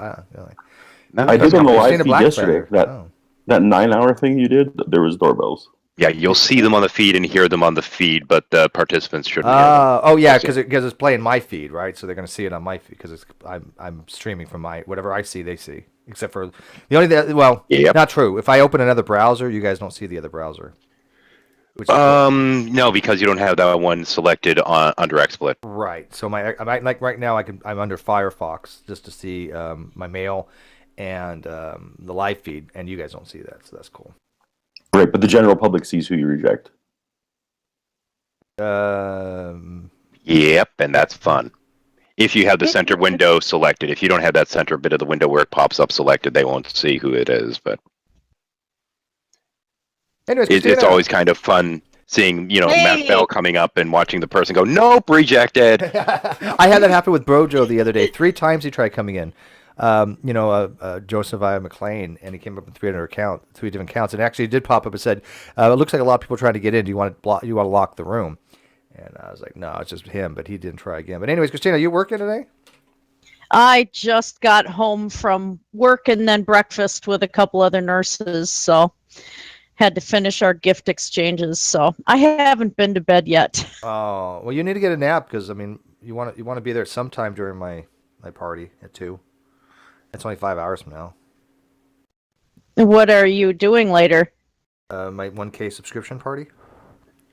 Oh. Same thing I'm doing now, just with more people. Yeah. Well, I have to actually run to a store when I get up, but then I'll be evening, so that probably will work. Well, what time zone are you in? I'm in Central. Okay, so it's about 10 o'clock So your time. right now it's almost 11 a.m. here, yeah. Okay. So. Well, you missed the beginning of this, but we were just mentioning. We're talking about Paul's thing with Eric Hovind. I guess Eric wants to debate him, and I think that's going to be awesome if he does. Because I don't know if you watch Paul's videos, but they're just really wrecking Eric to big time, and I think Eric's taking notice because he's trying to nip it in the bud before it gets any further. But at the same time, I mean, I don't know how much it actually affects Eric. I don't even know if this helps him, right? I mean, anything that drives these idiots to his channel to believe this younger bullshit. Yeah. I know Apology does it for his kids to explain to them why it's bullshit, and that should be the only priority. Yeah. Because, I mean, if Aaron Raw didn't phase Eric at all, then, yeah, nobody's going to get through Eric's thick skull. Yeah. Well, no, I know. No, well, here's the thing. You can't get through Eric, because I think Eric deep down inside knows he's full of shit. I think he's just totally dishonest. So there's nothing to get through. As long as there's a revenue stream for him, he's going to be continuing this younger bullshit. Mm-hmm. Debates are always for those who are watching, not for the opponent. Absolutely. Yeah. Aaron Ra recently made a video about the flood. He's attacking the flood now. That one yet. It showed up on my recommended videos, but I didn't get a chance to watch it because the patient I was with last night I introduced to Lady Hawk and the Princess Bride. That's a good. I don't remember. I've seen Lady Hawk, but I remember the Princess Bride much better. Oh yeah. And it's an older patient that I've taken care of since he was a kid, and he hadn't been introduced to a lot of these things. And the family, surprisingly enough, is young Earth creationists, and they just kind of let us nurses do whatever. So, I mean, we were even watching Bob's Burgers this morning.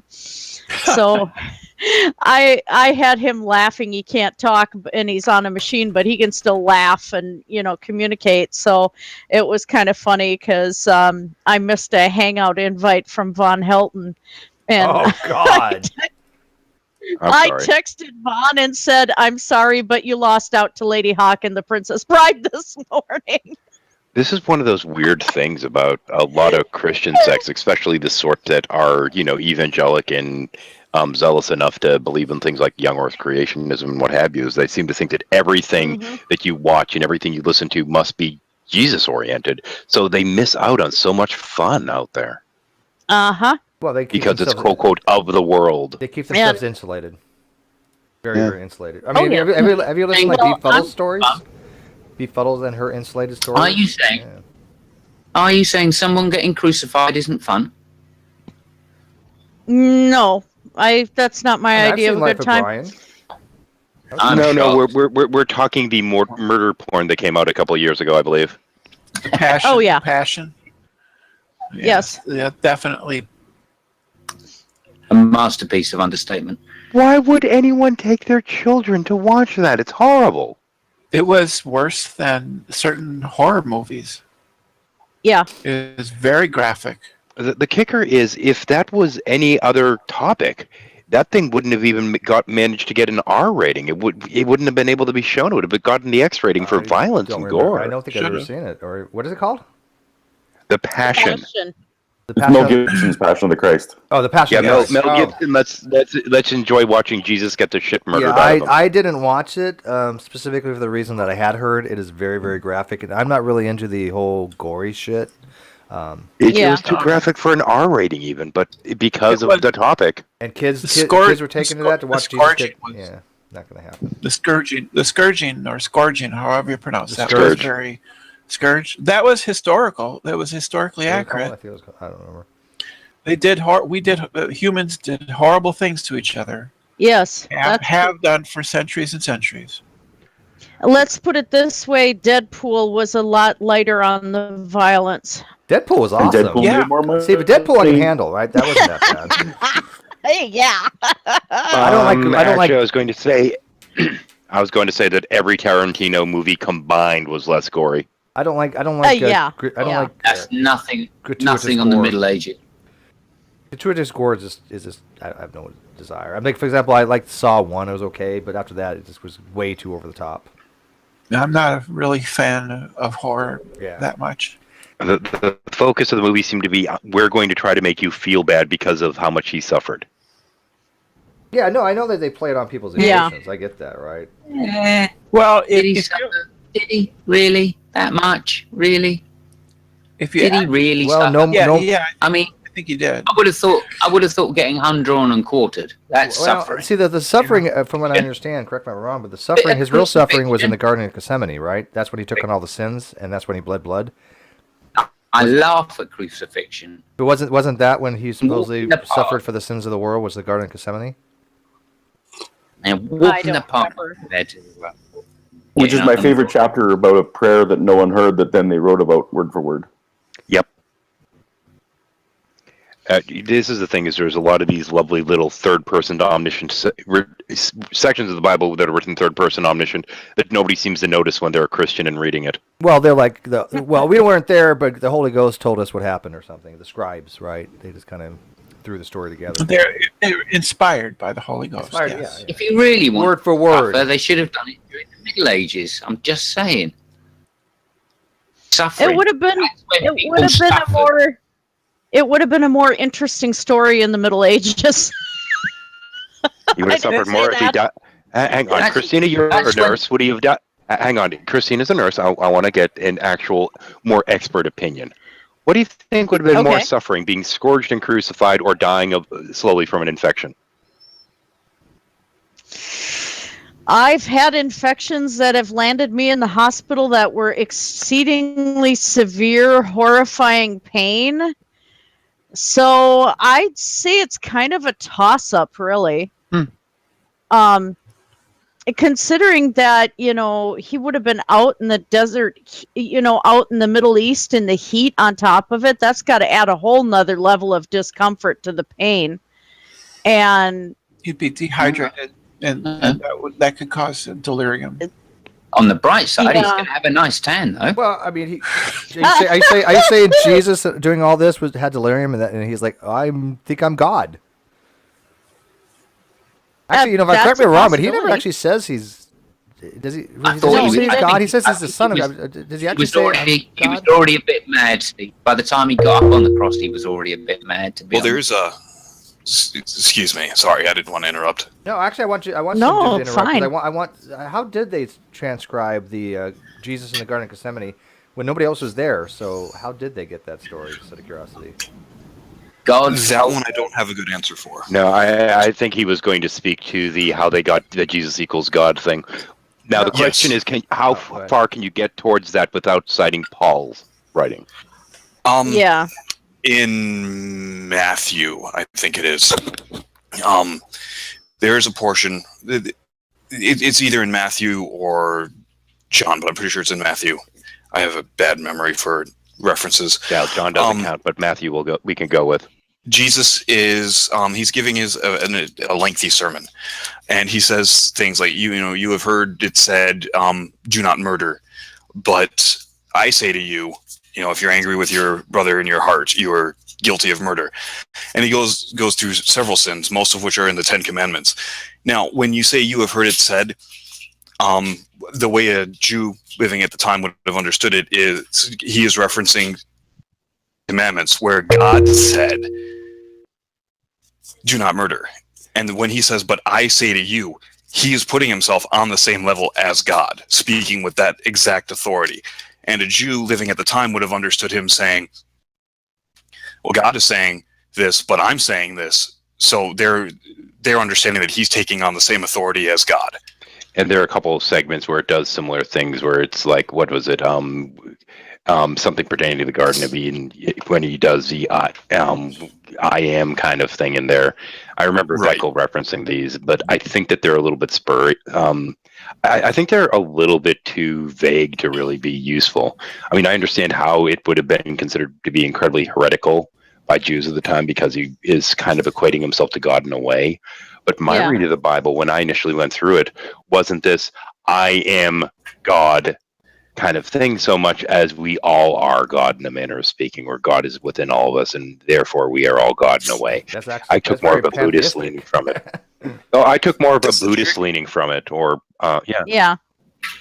That's the trick when reading the Bible, especially, well, I mean, any portion of it really, but when you get into the New Testament, is there is a lot of cultural subtlety and, backdrop context that you have to wade through in order to properly understand it.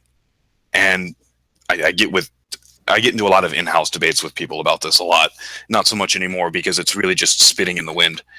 But it's hard to really appreciate what's going on unless you make the effort to understand that cultural backdrop in which a lot of this is occurring.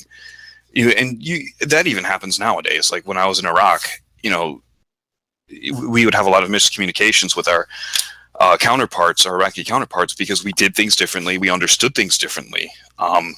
And a simple statement to us might mean one thing, and to them might mean something very different. To try to put this into further context, and correct me if I'm wrong on this, but this is a story that I'm told of. The whole thing with holding your hand up to get a car to stop, from what I was told, the body language is so different there that you'd hold up your hand to get them what we think of as a universal hand signal to stop. They would just keep going because it meant something completely different to them. Yeah. Well, and even something as simple as like, you give them an okay sign, like okay to proceed, or if you're working a mission or training with them and you flash the okay sign, right, the circle with the forefinger and thumb and then the rest of the fingers up, that's an extremely obscene gesture, which we can figure out for quite a while. So if you're doing like a room cleaning drill with Iraqi counterparts and you flash them that okay sign, like you're okay to go in, breach, and they're looking at you. I think it means like an asshole, isn't it, or something like that? Something like that. Asshole. I know. If you show on the bottom of your feet, that's considered to be extremely rude. That is. So, I mean, that just there though, that's a great example of how you can't really just pick up the Bible, look at it, and take it as face value, because there might be a lot of backdrop that you're not quite getting, and that might explain whatever you're reading in a very different way.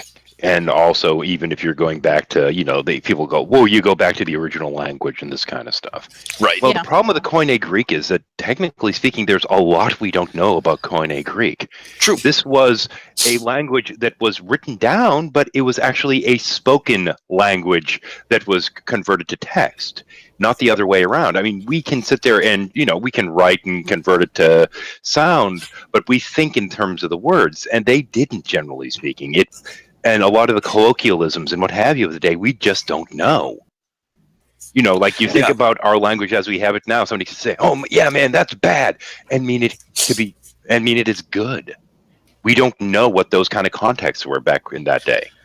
I mean, you can get a fair approximation of what's being said, but yeah, there's... I think one of the issues that you run into is some things are not nearly as cut and dried as people want them to be, and I'm speaking more towards elements of the clown car posse, and then in other instances, it's a lot more. There are just there are elements of the linguistic dialectic that we just don't know, and we can't necessarily know, and that's part of the issue. There are certain terms and what have you that, when they're in the Bible, they mean something very different than what they would mean in any other Greek text. Yeah. Well, yeah, and I mean, you even look at the Old Testament, and this was kind of what I was trying to get people to understand in Ronnie's hangout yesterday. Is you look at Genesis 1, right, and it says, "In the beginning, God created the heaven and the earth." So on and so forth, and then he said, he said, "Let there be light," and there was light, and there was evening and morning, and that was the first day. Well, what a lot of people who in the young Earth creationism crowd don't understand is, in Hebrew, the word day has multiple meanings, and in the context in which it's used in Genesis 1, it can actually mean a significantly long period of time, going on the hundreds, if not thousands, of years. It's not clarified. It's just, right, and you have to go and look into like the contextual clues within the actual sentence that you're reading. And unfortunately, the clown car posse has Americanized the text, and they just, it says that in English in the KJV, day one. Well, as soon as you said you were over there trying to explain something to them, you were already at a disadvantage. Well, and if you go from Genesis 1 to Genesis 2, you're talking different authors. I mean, you start off with a priestly voice, and then there's the one line from the revisionist that ties that to the second. The second. And there's only one author, and that was God. And then when you get to the second, that's when you're talking the Yahwist, the author J, which incidentally J is my favorite because the author J, the Yahwist, is very tongue-in-cheek, and if you read it in the correct voice, so to speak, in the actual proper voice, it's funny as shit. Well, and the thing is, too, what a lot of people don't realize is that Genesis 1 is a transcribed oral tradition that had been passed down for centuries after the Jewish culture, as we understood it in the Bible, was established. It was also not the first book written either. No, it wasn't. Actually, I think Job is the oldest book in the Bible, if I remember correctly. Job and Ecclesiastes are actually duking it out for which one. Yeah, and as we learn more, certain things get, we learn a little bit more about what was written and when, and we, better dating and other, outside sources clue us in. But yeah, Genesis, and I guess the rest of the Pentateuch, the first 5 books of the Bible, they were supposedly written by Moses or a contemporary of Moses.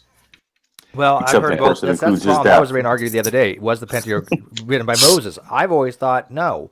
I thought it was just kind of ascribed to him, basically, 5 books of Moses, but I never thought that he actually wrote all of them. And I hear some of these Christians out there, he definitely wrote all of them. But then you listen to the biblical scholars, and they're like, no, we don't believe that. The biblical scholars don't actually believe that, but this was Jewish tradition to believe that. And that's kind of where it comes into play. That's Jewish tradition. How come some of the modern evangelicals think it then? Because it suits their narrative. No. And it's actually funny, too, because these are the same people that will decry tradition and say, hey, Catholics aren't Christian because tradition. And Moses wrote the first 5 books of the Bible. Yeah. Why do I waste my time? It gets more interesting. I don't know why you go over there, dude. I'm telling you, 2017, you guys, I think there needs to be a paradigm shift. There's just no reason to go over to those rooms. If you guys, want to do it, I'm not saying don't by any means, but it's just a freaking waste of time. Well, like I say, day before yesterday, I was binge watching Darwin's Greatest Hits, and I was looking for some lulls yesterday morning. If you're going to binge watch something, that is the channel to do it, I will admit. The way I look at it, though, in terms of the text, is that as you're reading the different stories in there, you need to ask yourself, what question were they attempting to answer? Because so many of these are, like the old wise woman or what have you, sitting around the campfire telling the kids stories. And the question, I think, with most of it is, what question were they attempting to answer at the time? Exactly. And that's what I get into with a lot of atheists who will say, well, the Bible, because this, that, or the other thing happened, the Bible condones this, that, or the other thing. And, well, what you got to understand is, like, all of the Old Testament is a huge, there are some exceptions, right? You've got just books of straight up poetry saying, yay, God. Mm-hmm. But the vast majority of the Old Testament is really just one big morality play. Like, this is how terrible the human condition is, and this is how badly we needed Jesus. So by the time you roll around to Matthew, you're like, well, thank God we have somebody decent showing up. Yeah. There are, of course, secondary parts of the narrative too, because I mean, let's just go back, because we were picking on Genesis a moment ago. So you sit there and you go through the first, which is God did, and then you get to the second list, which most Christians will say, well, at this point, God's just giving more detail to the first part, and it's like, no, he's really not, because if you look at it, this is the story of the loss of innocence. Yeah. And, Yeah.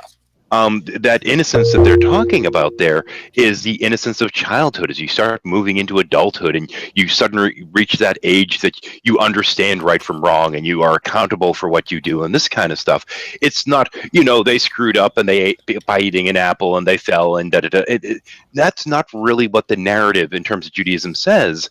It's you have these kids and they're out there and they're naive and they don't know what's going on, and then they come to the understanding of right and wrong, and at that point they can be held accountable for their deeds. And by the way, I'm really grateful we have theists like Slim Jim that come over here. I mean, I don't get much into theological discussions, but when we do, I like to have people that and know what they're talking about, and they can engage. Of course, I have the utmost respect for General, but.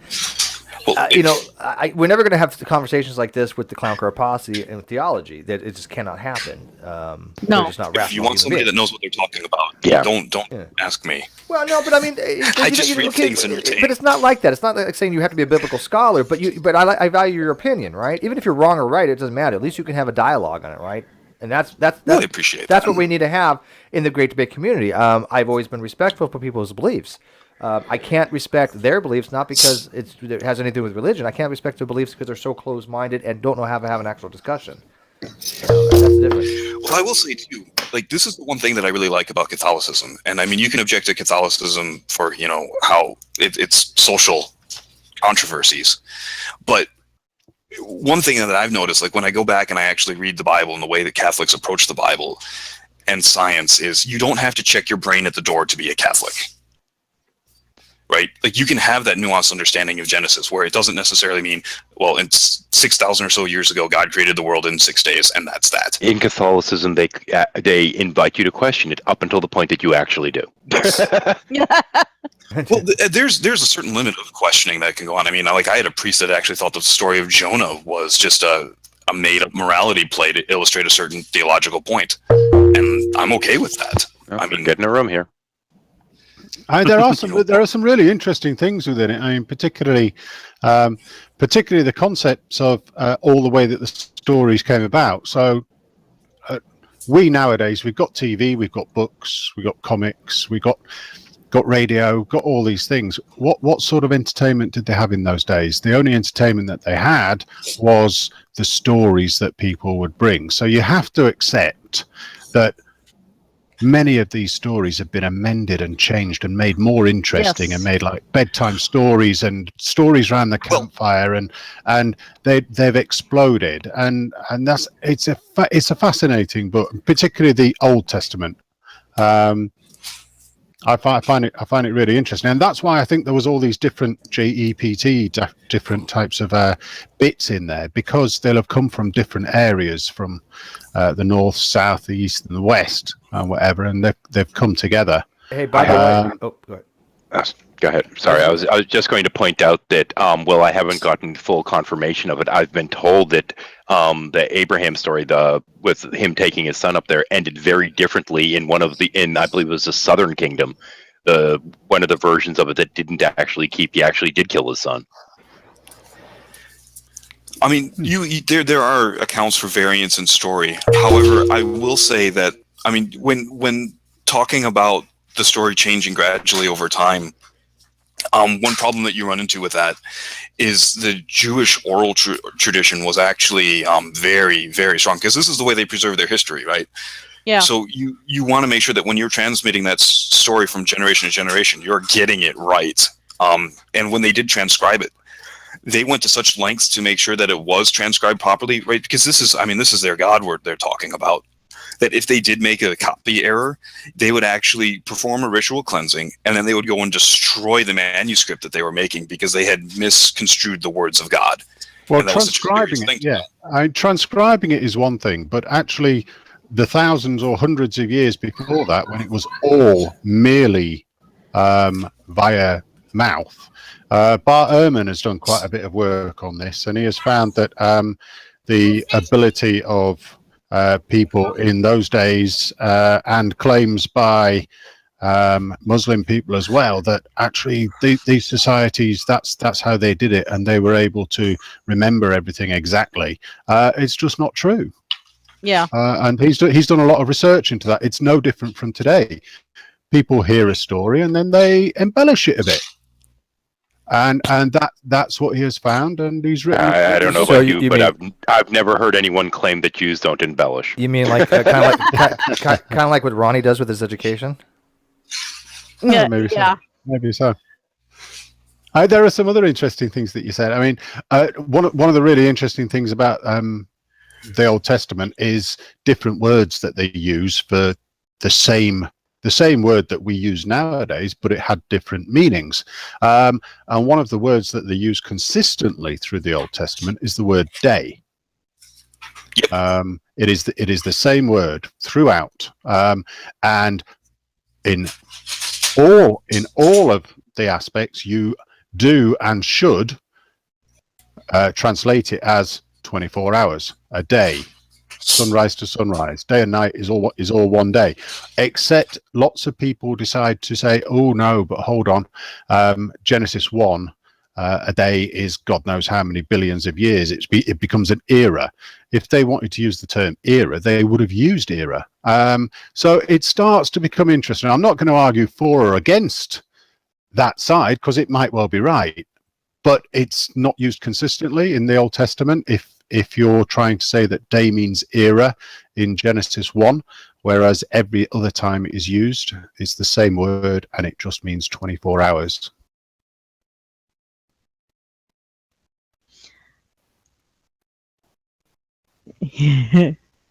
Well, I just killed everybody. Ah, sorry. By the way, I I am just really noticed sorry. we have 13 people in here. I'm noticing I'm getting a little slowdown. I don't know if it's running two browsers. I'm testing the loadout. But we actually have 13 people in here, and it shows each icon. I did not know that. Closing Chrome should help a little bit with the lag. Yeah, I'm gonna have to close. You Well, have no, I Chrome still have as well. Chrome. I'm still running Chrome, but I'm running Firefox with it. I'm gonna exit out that in a second here. I wanted to do something real quick, but I'm curious when we have like 15, 20 people in here, does it actually show all their icons? Because I thought it only showed the first 10. No, it will. Oh, so that's I can pretty see all the badass. icons. I like that. I've gotten as high as 15, and it showed every single one of them. Wow. So if we could push this to 25 today, not necessarily right now, unless you guys want to, but I might, in a couple hours from now when I do the thing at 2 o'clock, I would love to see what happens if we get 25 people in here. I've never seen past 15, so I have no clue. Couldn't have it either. So. Because 15 was the old cap, and granted, I only had 15 for like 3 minutes, but Well, it may still be the 13. cap, but I thought it was 25 was the cap now. I was told that when I was looking through, and I'm like, when did they change that? That sounds insane and unmanageable, but whatever. Well, it would have to be like a webinar kind of thing, right? Pretty much, yeah. Yeah. You know what Nietzsche said? When you stare into the abyss stares into you? Yes, it does. Oh, wait, no, that's Buddha. It stares into your soul. But can you imagine if like you had 25 people that were all the Clown Core Posse, including Brett Keane, including Van Helton, including Rand Campbell. Could you imagine that? How fun that would be to listen to? You're talking about people that you can't manage a hangout when there's two of them in the room together. Think about it. It'd be awesome. It would be the best hangout of all time. Speaking of Brett Keane, did you see that short little video that G-Man put out last night suggesting how Brett Keane ought to behave from now on? No, I didn't watch that yet. Well, just consider the irony, right? Like, he boots me from a hangout and is generally goes on to Krillism's show last night, and again is not the paragon of Christian virtue or even just general politeness. And then he gets onto his channel and is like, "Hey, yeah, this is how you need to fix your life and be a better person." Well, that's that whole G-Man lives in a glass house thing. I think he destroyed his house unintentionally years ago. Brett Keane. About removing the beam from your own eye before removing the splinter from your brother's. He disappeared like Yes. 4 months ago. I seen him broadcast once or twice, but Brett Keane has not been very active. He's basically his whole thing now is shtick is just bashing on the drunken peasants. That's it. That's his whole shtick. Well, he's been interviewing people too. He's got some decent interviews out.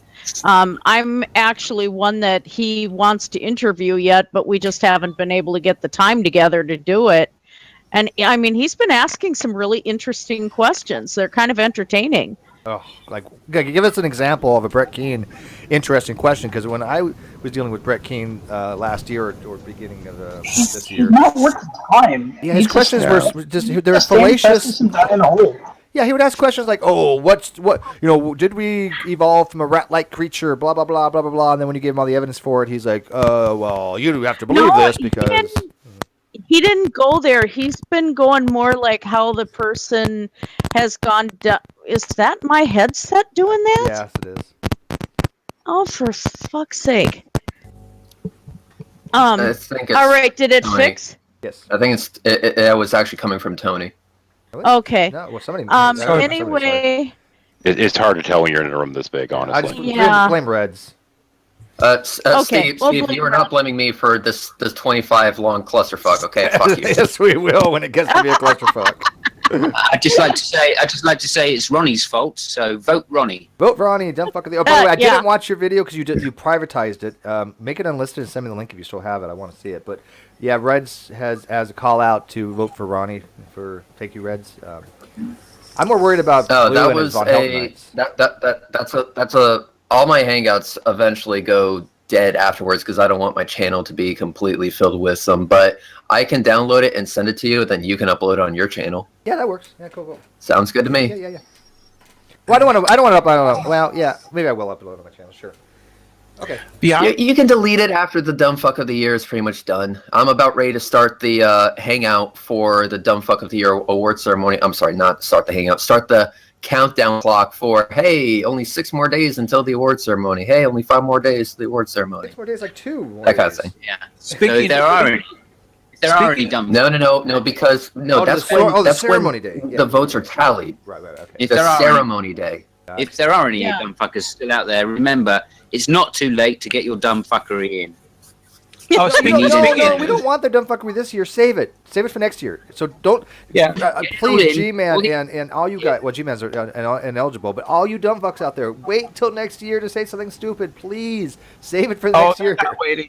They're not waiting. The people beyond the curve, people beyond the curve are having a hangout.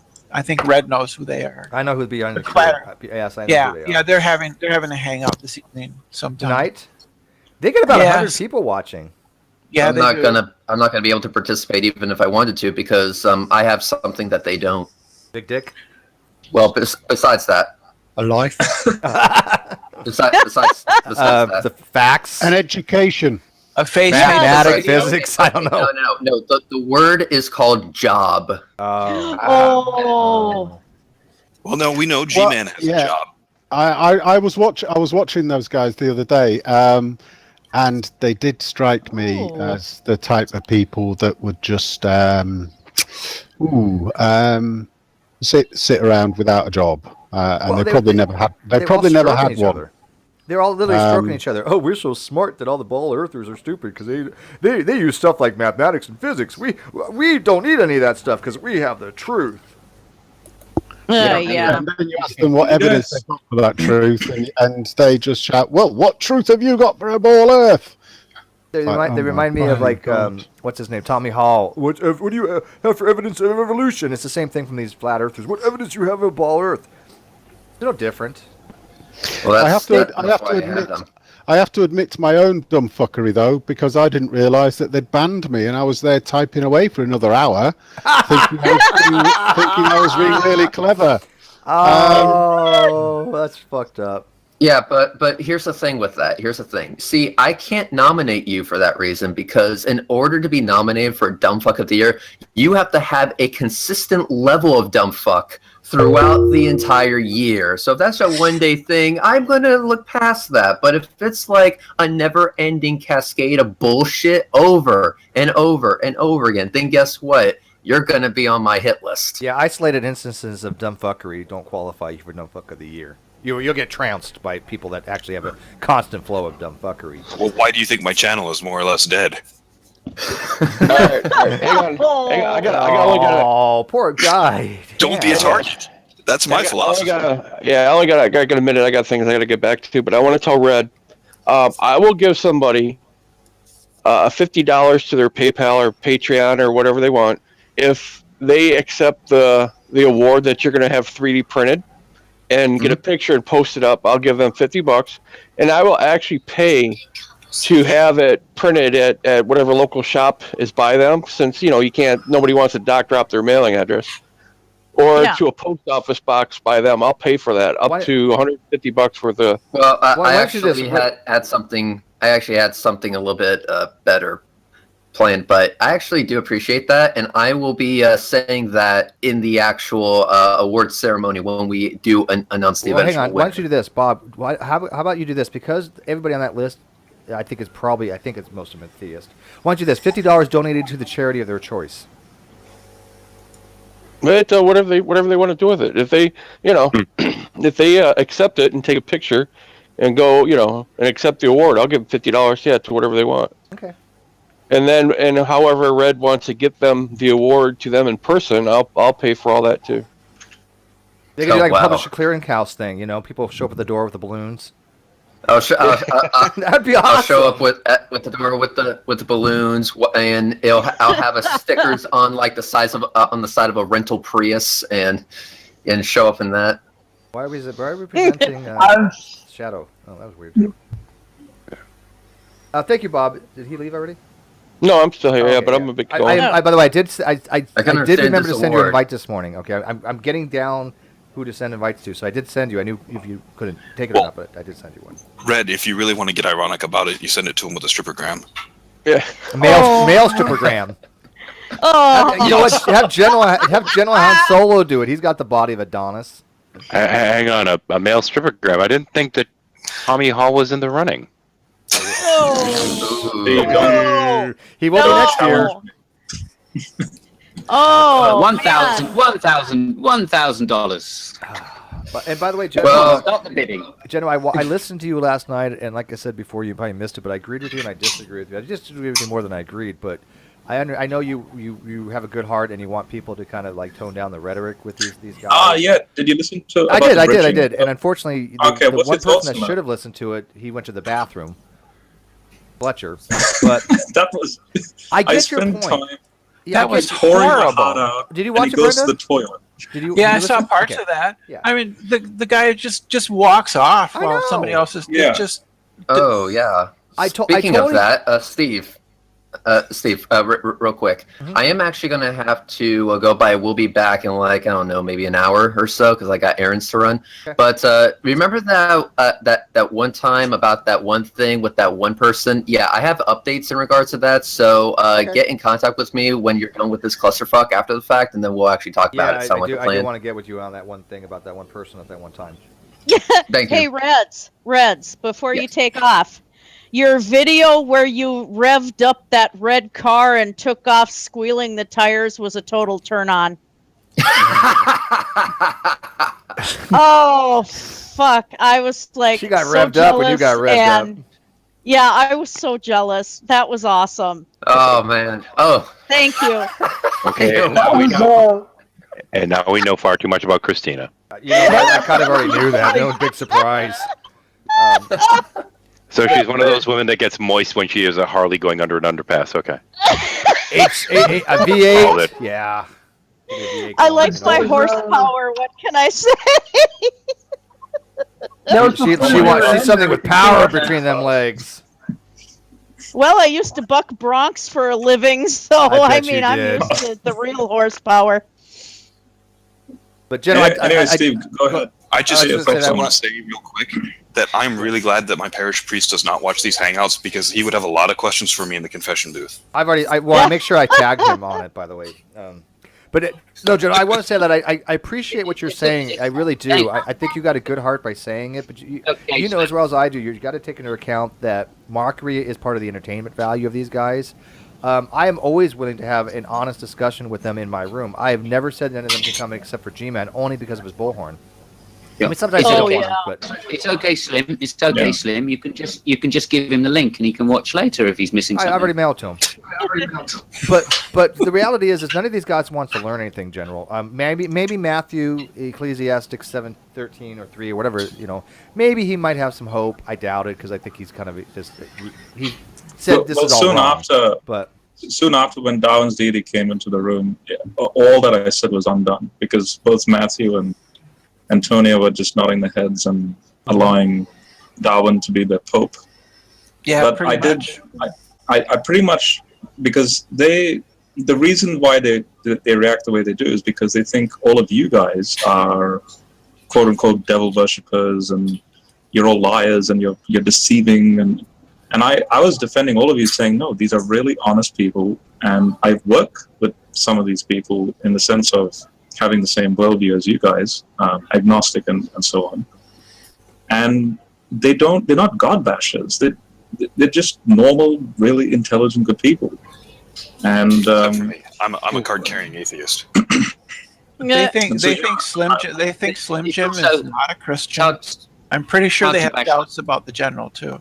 I think you're it's right. It's hard to bash something that isn't there, though, General. So, kind of disagree with what you're saying. Well, the concept of God, right? I mean, you can be a God basher and not believe God exists, right? I mean, the concept of God you're bashing. There's a difference between the concept we do bash that concept, though, Steve. We do bash that concept. Yes, and some of you guys do, yeah. I mean, Simon, I would think would be an anti-theist. You might label yourself as anti-theist, yeah. Right, but I mean, I don't let that really go very far in my room, and General knows that, right? I mean, I respect his position on it, but I don't want this room to be a bunch of people bashing on the concept of God. That's not what this room is for. You can have positions. Right? I mean, if somebody says God exists and here's my argument for it, yeah, hey, have at it. Knock yourself out, right? When I say God bashing, I mean in the sense of bullying the person. And none of you bully the person. You give arguments as to why you disagree with this deity. Yeah. And these people seem to take it as a form of bullying. And let's be honest, it is, like, I agree with you, Steve, that it is entertainment. I mean, I can't deny that. But they're more interested in persecution. You don't think Darwin? You don't think Darwin and Matt Bell are bullies? Yes. Well, yeah. This is where I'm trying to see if there's a way to. Would it be better? This is a hypothetical question. What would happen if they approached you guys the way I approach you guys, like Darwin's deity, G-Man, and like what would happen when that day came? I'd be fine with it. I would be like, I'll be fine with it, but we'll walk our own way. There's a problem with that though, is that if you were to take a look at all even before my little debate with G-Man started. Normally, I follow the flow of the debate, I follow the flow of the conversation with. It doesn't matter who I'm talking with. If the conversation is respectful, I will be respectful. But you saw 3 hours before the debate even started, G-Man uploaded a video, pretty much saying that he had every intention of jumping down my throat. And so, if he's going to come in with that mentality and with the intention of making it a total clusterfuck, then what am I supposed to do in return? I can only be the bigger man to an extent. If G-Man wants respect, I'll be more than happy to give him respect. But in order for me to give him respect, I expect him to not raise his voice, to not, hold his cat up to the camera making little funny poses, not pick up the phone and call whoever while I'm in the middle of my spiel. I expect him to show me the level of respect that he wants in return. You're always the bigger man. It's genetics. Well, yeah. But he doesn't want to debate with you. He wants a show. He wants a show, and so General, when I talk to these absolute fucking idiots, especially these arrogant ones, they're not going to deserve any respect from me, and they're not going to deserve any apology after the fact. The only thing they're going to deserve is me calling them a fucking idiot, and for me to explain why in very graphic detail. Yeah, because none of them are going to do that, General. After you left, by the way, I don't know if you went back and listened to what they had to say, and they respected what you said. But the reality was, they're like, oh, we're not going to change. We're not going to do that. We're not going to treat them this way. We're not going to have a conversation with them. That's really sad to hear, because it is actually a demand. It is a Christian virtue to, like I was quoting him from 1 Peter 3, about with gentleness and respect and reverence, you treat the other person, no matter what his position is. You learn and appreciate that person's position for exchanging of ideas and so on. Like it doesn't matter who you are. You're both human beings that are on this rock, and you're both figuring out what life is about. The fact that they want to see it as a fight, I hate to say it, that's definitely not a Christian virtue. And I guess I don't think they're Christian at all. Yeah, I'm. You're not going to find any argument from me, and I've always said, I mean, if you look at the last debate I had with the current dumb fuck of the year, Jism, I was respectful to him. Hang on, Simon.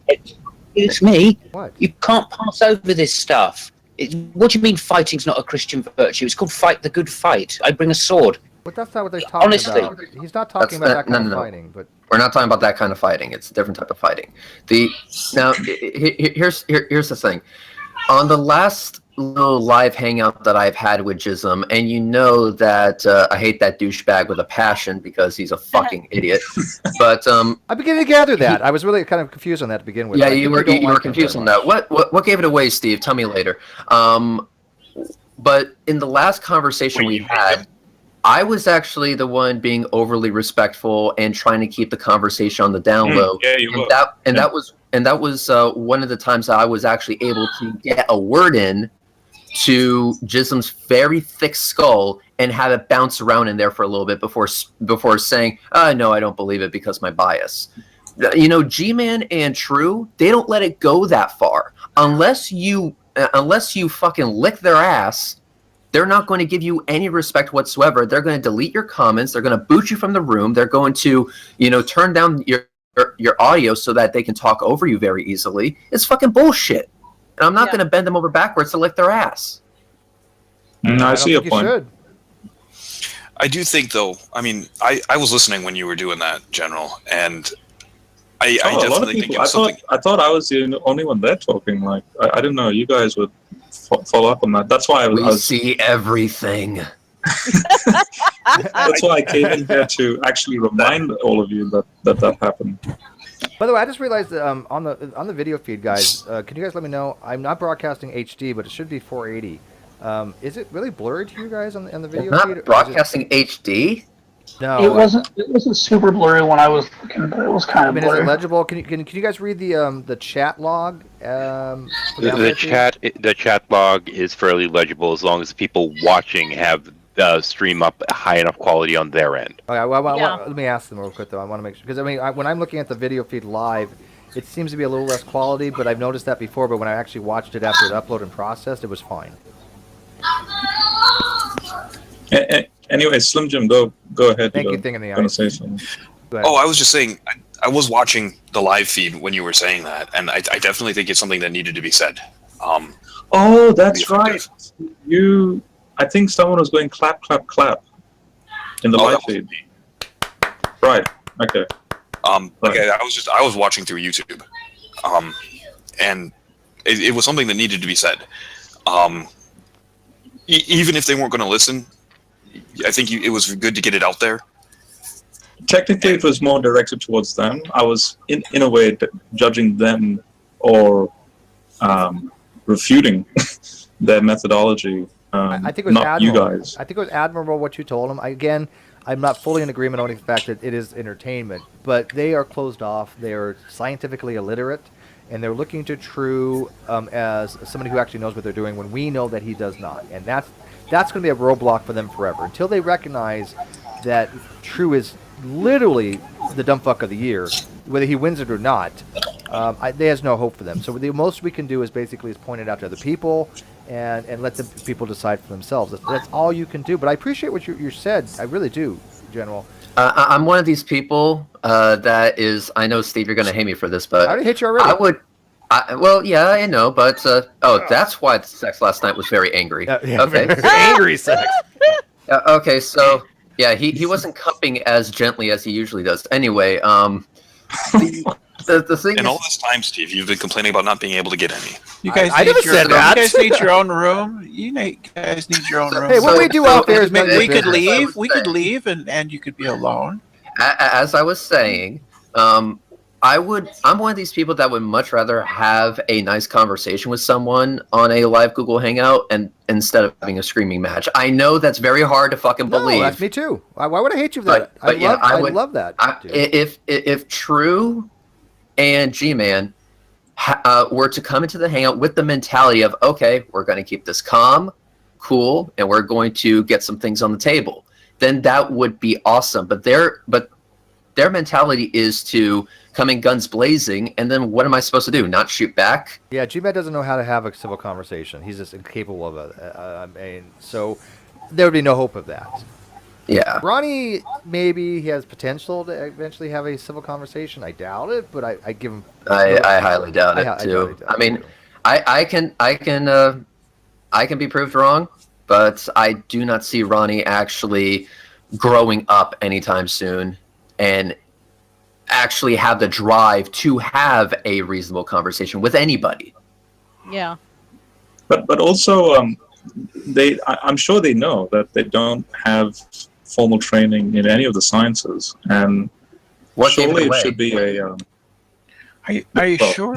Are you sure? Well, because Ronnie, yeah, Ronnie. I'm just not saying sure. I think he believes. I think he believes he knows what he thinks he knows. Oh, sure he does. He's yeah. Tell me about the link is on my G Plus page. I'm speaking like a typical Englishman there, but I mean, you guys do spend time, but whenever the opportunity happens, in educating passionately. Like, look, this is what we believe. It is, in fact, not just what you believe, but this is the evidence. And they don't seem to want to take the to accept the fact that they're being taught something, and that again is very sad.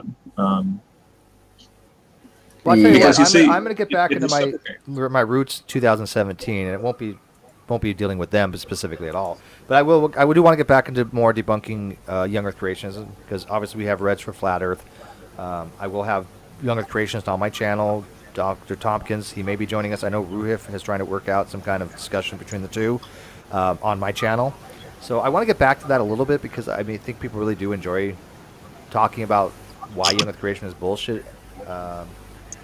But these guys over there, they're never going to accept that young Earth creation is bullshit, even though they don't fully accept it. They kind of tacitly do. But when G-Man says things like, "Oh, I don't know the age of the Earth," they're just basically bullshitting themselves, right? I mean, because they don't have the education to understand why we can say the Earth is the age that it is, so they're basically just ambivalent and fall into global skepticism, right?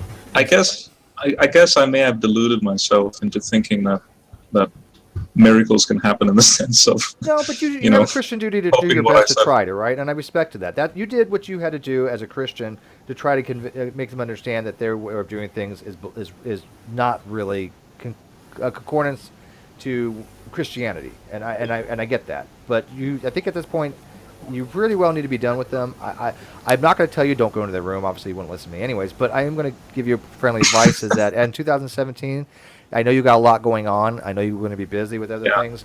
If you're going to spend any time in a hangout, I wouldn't waste your time with them. No.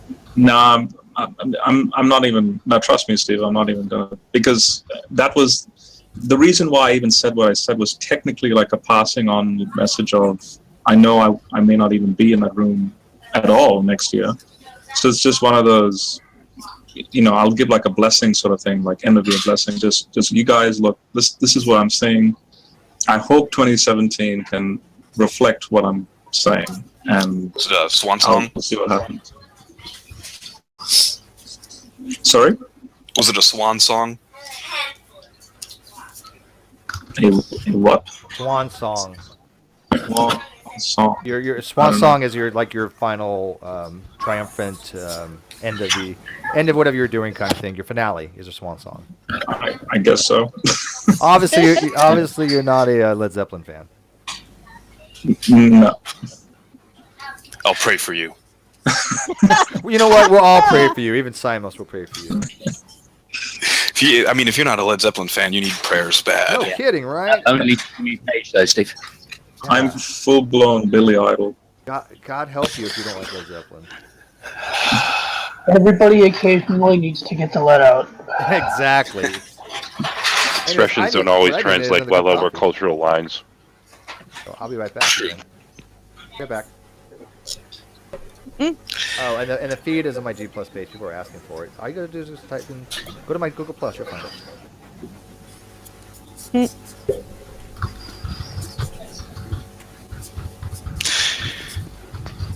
And the room can hold plenty more people. Yeah. Amazing. You know, everything we've been talking about has. It strikes me as interesting because General and I, we kind of deal with another group of Christians on an in-house kind of debate. But have you ever noticed like how the Clown Car posse seems to have a really hard time grasping abstracts? Oh yeah, Really? they don't understand what an abstract is of anything. They take the Bible literally, so they seem to take anything else that anybody says literally as well. That way they can maintain their black and white thinking. I don't understand how anyone can claim to understand the Bible when they don't understand simple expressions, when they don't understand abstract thought, when they don't understand analogies, for fuck's sake. You know, the majority of what Jesus spoke in was analogy. Yeah. I don't know. I think The disciples never understood the analogies either, though, as Jesus said. So That's a fair point, how could you expect these people to? That's a fair point, seeing as Jesus does spend a lot of time saying, no, that's not what I'm saying. What I'm trying to say is, then you give another analogy. And he's like, no, you get it wrong. What I'm saying is... G-Man just deals entirely with abstraction, honestly. G-Man thing with Krill yesterday, where he goes, yeah, I could say all atheists have red hats, and because you got a red hat, you must be an atheist. I don't see what atheists and red hats have got to do with each other. Yeah. It's like, no, it's an analogy. Like here's in Catholic tradition, right? Red hats. Do atheists have red hats? I'm not sure whether atheists have red hats or not. I have a red hat. You must be an atheist then. Well, there you go, Dawkins. Confirmed. Illuminati confirmed. I have a black Stetson with a tiara on it. But then I'm the witch in the room, so hey. I stopped wearing Stetsons when neckbeards became a thing. Oh, well, I earned my Stetson and my satellite dish back in the 80s, so. I have a cavalry Stetson left over from my days with the Army Cavalry, and that's about it. Oh, cool. I only bring it out on Veterans Day and the 4th of July. Oh, for cool. That whole easier for the camel to pass through the needle thing, I pick on all the time and crack the joke that, yes, but now we're in the modern era and we have blenders. The problem is G-Men would think that having a blender was a legitimate argument for being able to get into heaven if you're sinning. Hey, Shadow. Yeah, that's... I just thought of something. For a witch, I don't have a witch's hat. I'm a bad witch. Where's your good witch? You're not going in with the cliches. No, I'm not. I have dragon horns, and I have a cowboy hat, and I got my pirate hat. Yeah, we're not going to even talk about my hat. I'm not putting that thing on right now. It's too heavy. I love your hat. Actually, I still have to finish making the second one. My wife didn't finish making the hat band for the goat horns. Mm.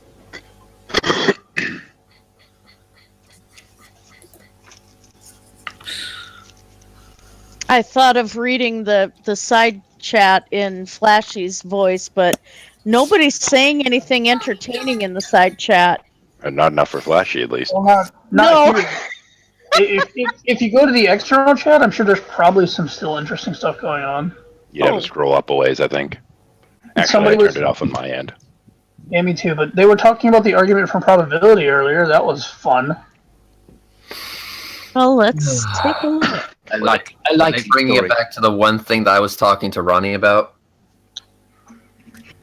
One of the things you were talking to Ronnie about, surely. So, Which was what, Red? Oh, No, geez. crap. Okay. What I have sensory to- ailment he I have has? I have to relive that horrible nightmare. No, I wouldn't make you do that. Of course not. All right. Hey, listen. We know it's a Ronnie argument. So. Well, yeah, it's a Ronnie argument. Essentially, he doesn't understand what a god of gaps is and doesn't understand how science works.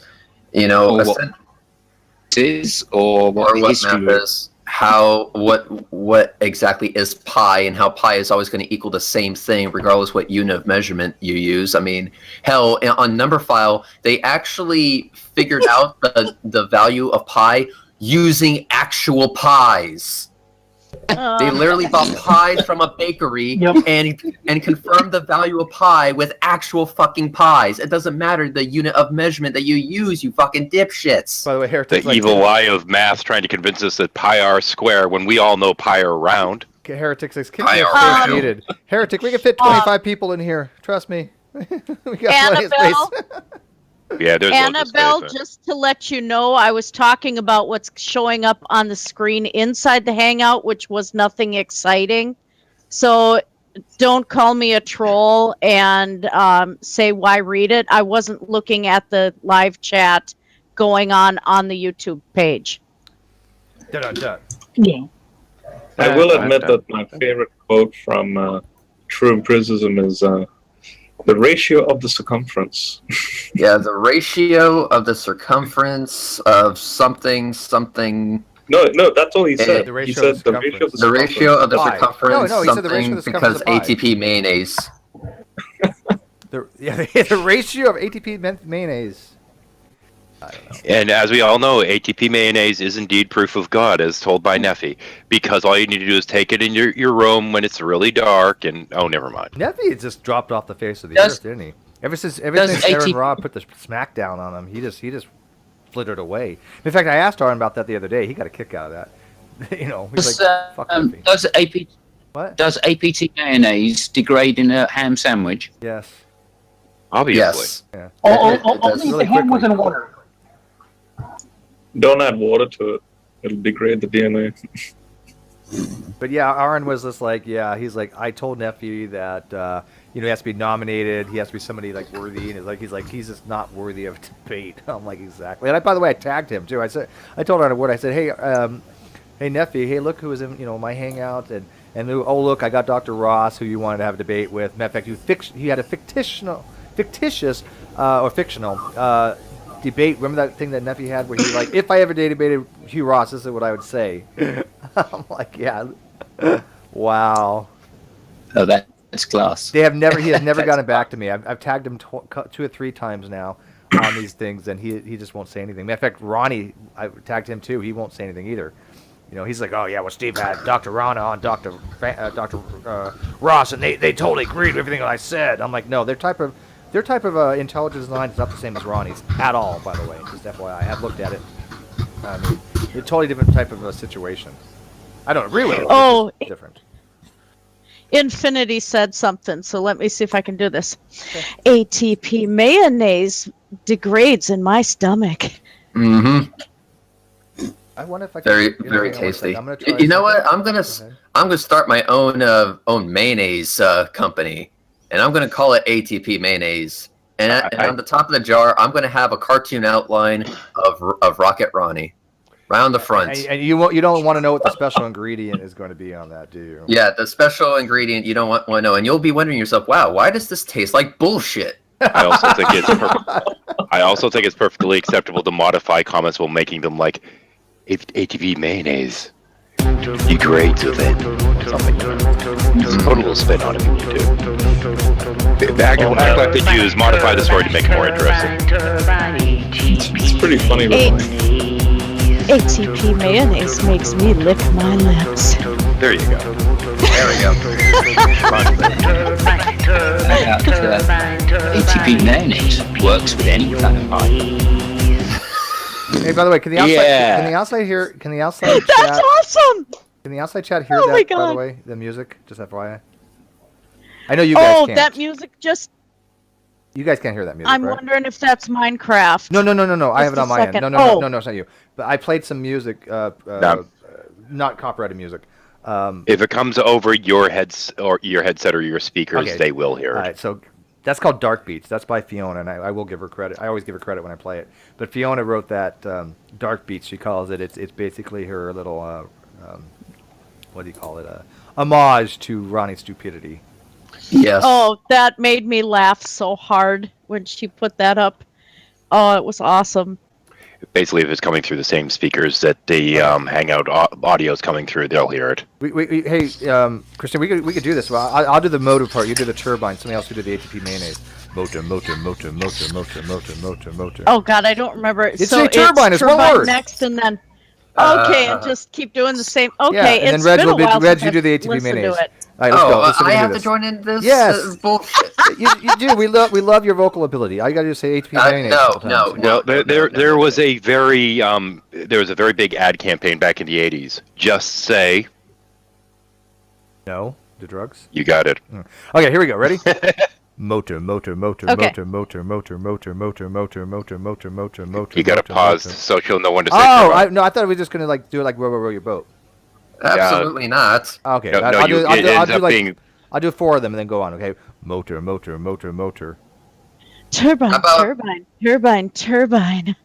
about Wow, you can't do it sexy like that. No, that's not how it works. You could go. You can Motor. you could do like maybe Bonanza, like turbines, but I don't think sexy works for that. There's actually, just because somebody's comment out there just reminded me of it. You have all these creationists saying that you can't get life from non-life, but with the whole woman made from rib and the man made from dust kind of thing, aren't they the ones that are? Oh, Yeah, but they think that's okay. But even though it's special pleading, but it is a form of creationism. Abiogenesis, creationism falls into abiogenesis. There, theist, hate to break it to you, it is a form of abiogenesis, whether you like it or not. Yeah, it is. And their creation story is the one that has life from non-life. But anyway. So we're giving up on the motor because And it's got to be right? their creation story, not anybody else's, just theirs. You guys want to see the intro? I'll play it for you. I don't care. Here's the intro Okay. to my what's it called? My next hangout at 2:00. Actually, I'm having difficulty. Debbie Reynolds. Right. Yeah, Carrie Fisher's mom. You guys won't be able to see. Yeah, should I do that? You guys won't be able to see this, but the external. Well, my computer's running pretty slow at the moment. So one sec. Here we go.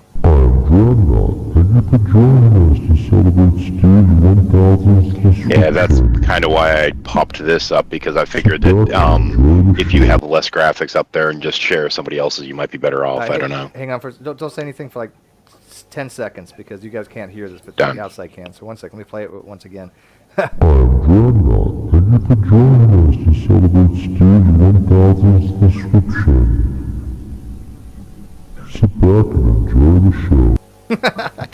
I don't know. I thought it was kind of funny. Then I got some cool music playing in the background too. But that you guys can't hear that either, can you?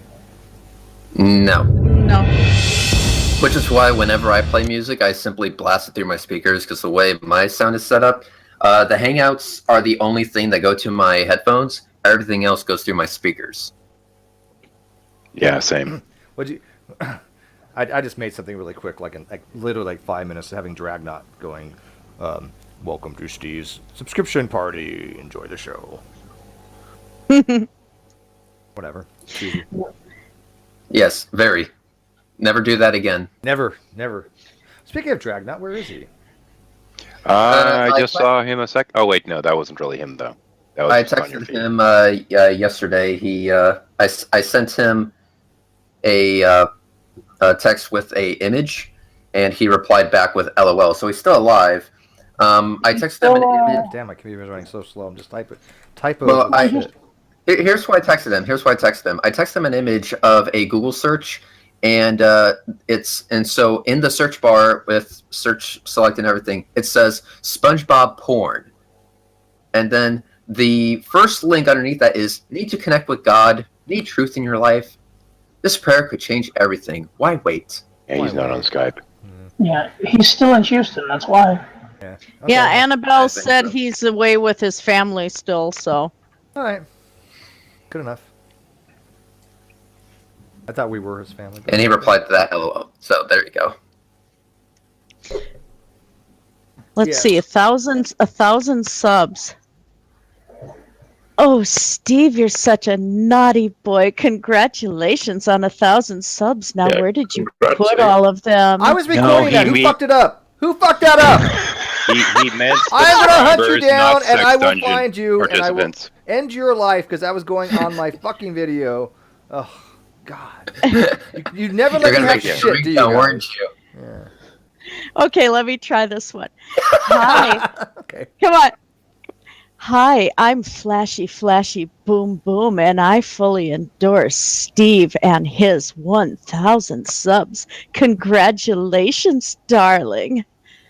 I can edit that. I can take that later. And edit it. Yeah. And you used to? Did you used to do phone sex or something?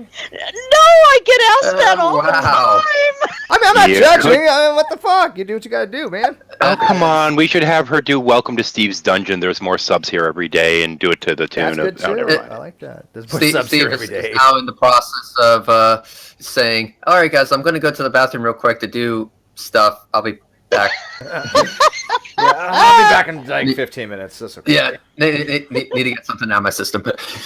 Let it all out. Let's see. Well, I've even been training myself to sing in her voice. Hurt so good. Come on, baby, make it hurt so good. You Oh, wow. make My viewership just went up twofold. Even Ronnie's listening at this point. Sometimes listening to a hangout don't feel like it should. Never mind. I wonder if G-Man's, Steve, I wonder if G-Man's looking at this because remember he said, I love women. I really. And by the way, I just want to throw this out there. Well, you know what? Never mind. Fuck it. I'll take it later. Now, what'd you say, in general? No, he ended his Krillism discussion. He was like, I really, really like women. Yeah. Yeah, that was kind of like it was kind of like strange to hear that because then when someone went, yeah, we all like women. Do you? He went, no, I love women. I'm like, yeah, okay, mate, but really. By the way, I want to talk about that real quick. Did you guys watch? And I did watch it. I didn't watch it live because I was slept. But the Krill and G-Man's debate. Did you guys watch that? No. Yeah. No. I got home this morning. Yeah, it was about as bad as a train wreck with that you had, Red. It was. Then why do I? Then I'm glad I didn't watch it. This is how bad it got to the point where literally G-Man was arguing a argument from ignorance as a valid means of epistemology. I am not shitting you. He actually said, "Well, how do you know God doesn't exist? Can you disprove him?"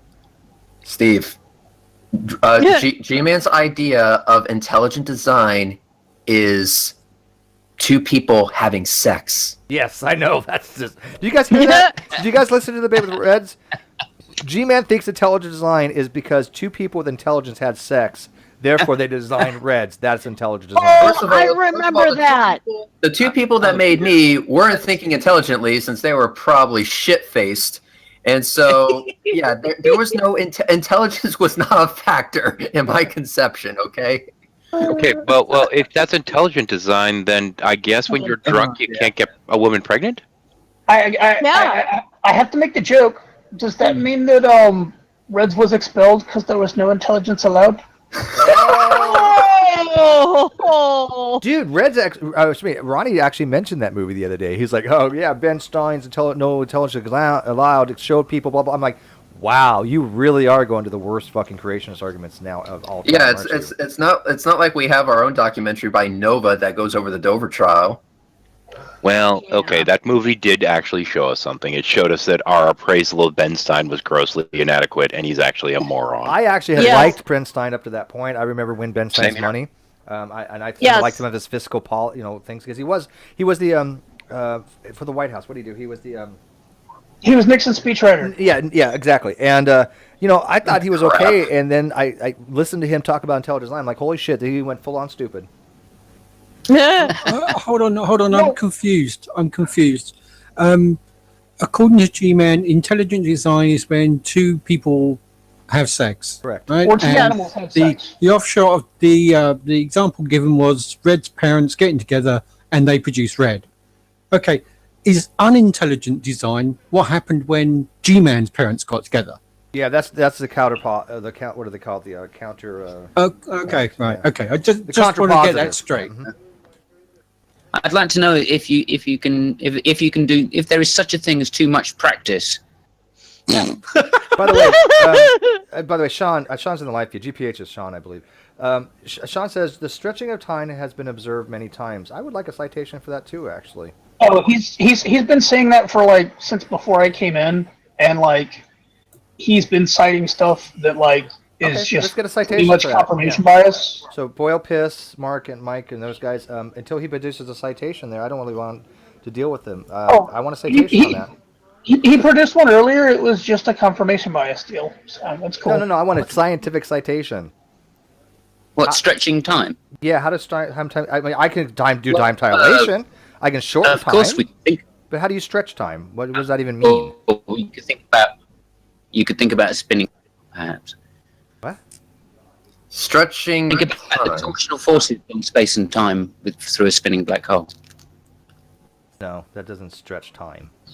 I mean, it changes the gravitational field in a very short space. Hang on, you can stretch space time, right? If you yeah, echo. That's what I'm talking about. Yeah, that's not what we're talking about. Are they talking about the fabric as a whole? Oh, the chat's Yes. not If they're not, then they're full of shit. Hang on one sec. Yeah, I mean, Okay. yeah, we can stretch space time, but he's just saying that we can stretch time. I'd like to know what he means by that. You Not can't without stretch space. Why is this You not can't updated? stretch time without space. Doesn't work like that. His argument is basically he's using a bunch of bullshit numbers to say that if we do the maths correctly, the age of the universe actually equals 6 days because math. Oh, because math. So wait a minute. So you timed him out, and I couldn't read what he said. I barely caught it. He said something about take it up with Einstein. By the way, don't time him out per se because I want to be able to read what he says. He said take it up with Einstein. No, we want to take it up with you. You're claiming this is Einstein's claim, so you can provide us evidence that Einstein said this. And also, being that Einstein is kind of, dead, it's really impossible to kind of take it up with Einstein. Well, Yeah. I was going to say, unless you actually believe in an afterlife, then that would be impossible. And this was all the same stuff that he said, literally hours. Yeah, Mike, you're right. You timed him out because we did say that, so that's fine. But Sean, unless you can provide us evidence of Einstein saying this, what you have to say is still you haven't met your burden of proof for the claim. I'm gonna pull a Ronnie here. You have a positive claim. You need to provide the evidence for it. So where's your evidence for it? Stating Einstein said this is not fucking evidence, Sean. This is why people think you're an idiot. You've made a claim about this. Show us where this is. I am familiar with relativity. You know I am. Okay, not an expert by any stretch of imagination, not even that well versed in it, but a basic assumption or basically basic knowledge I have. Show me your evidence. Go ahead. You know he won't, by the way, right? Well, I was about to say, anyone want to put bets down? No, Yeah, actually, and if he decides to continue. I still don't know what he means. No, I don't either. In the side chat there, those are the three names that he gave earlier. Yeah, I mean Those are the three names he gave earlier. All right, then. Yeah. Let's see what these go to, Vince. So, Vince, what I'm going to do is I'm going to put these names into Google, and we're going to see what we get. Okay, let's do it. Let's do a. And by the way, I want people to note. I did take James off the ban list, James Bond, but I actually told him, James, if you engage with Annabelle and Mark, that you're on doing so by your own volition, right? I mean, I did allow him to talk in it, but if he wants to converse with you guys, do what the hell you want. You got spanners. But I told him if you don't want to be timed out, don't fucking talk to them, James. I mean, you're doing exactly what I told you not to do because you don't want to be timed out. You don't want to be banned. I mean, these guys have scanners for a reason. They're fully able to ban you and prevent you from talking. Don't talk to them, and maybe they won't fucking time you out. He didn't get I know you timed didn't, out Annabelle. yesterday. I didn't say you did, but somebody else did Steve, ban him at one point. Steve, the first name that Vince posted in the side, the first link that comes up, you click on it, it says, apologist. I came to the Christian faith through my scientific work, and it is my passion to help other Christians reconcile their faith with modern science. Visit my ministry webpage here. If you click on that ministry webpage, whoa, there is no God is a positive statement, is the very first thing you see. So it's pretty clear that this is coming from a source of bias, that no shit, they're going to actually spew a little bit of extra on top of the scientific thing, basically garnish their beliefs with science to make it seem more legit than it actually is. So no evidence whatsoever then. No evidence whatsoever. And as for the second name that's coming up, let's do that right Annabelle, now. No, I'm not. And Annabelle, I'm not. This is nothing for you against you. Of course, you're doing great. If you want to time him out, time him out. But this is for James. If you don't want to be timed out, James, don't troll. Be productive in the conversation. Add something of interest, right? Don't engage with Annabelle. Don't engage with Mike. Don't engage with Boy to Piss, right? I mean, just be something productive. And if you start trolling them, they're going to time you out because that's what they're supposed to do. I don't know why this is so hard for people to understand. You know, James said, take me off the ban list. I said, fine. This is what's going to happen if you continue to troll. I don't get it. Yeah, I know he's ignored it. I know he did. And Nevin, I invited you in here too, by the way. Yeah, my question is, why is he going to the Christian scientists and not going to anybody else? Okay, so I didn't find anything on the second name listed, but on the third name listed, Dr. Gerald Scrotum. We'll just call him Scrotum. Okay. Scrotum, Dr. Scrotum. That's the guy that did the video a while back that says basically because we have the diagram that shows that the universe began, that of course that proves God. Yeah, and so literally the first link that comes up when you type his name in Google, exactly the way that Vince put it in the side chat, is apparently his website, and his website is literally a blank page with a video on it that says, "Believe in God in 5 minutes with scientific proof." Okay. Don't time Sean out because he has it. Okay, Sean points out muon decay in the Earth's atmosphere demonstrates its stretching of time due to relative velocity. No, he doesn't need a citation. I know what he's talking about. Okay, so don't time him out. No, leave him alone. No, Sean, this is your gross misunderstanding. It doesn't stretch out the time. What it does is called time dilation. It shortens the time. The formula for this, which is a Lorentz contraction formula, is 1 divided by the square root of 1 minus v squared divided by c squared. A muon typically decays in about 2 microseconds, okay?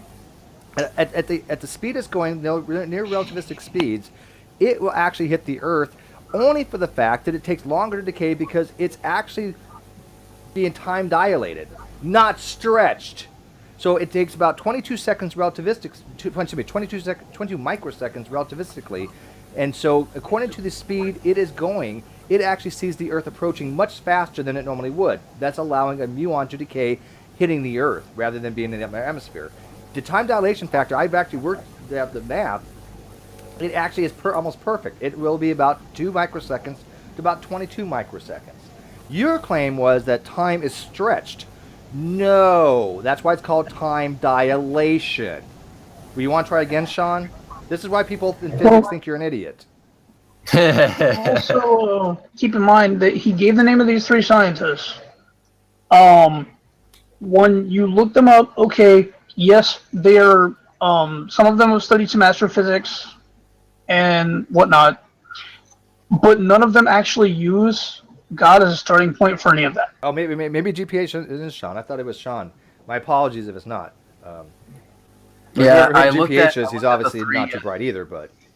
Yeah, the three names are literally like the very first link you click on. It's all about God and reconciling your faith when in the face of scientific knowledge. Yeah. And in fact, that was one of the very first links that come up was click this link to reconcile your faith with scientific knowledge. And you're like, well, are you fucking kidding me? Really? We're really going to go down this rabbit hole? And if these are the people that he's referencing, why is he not referencing the people who are pioneers in this field, like for example Krauss.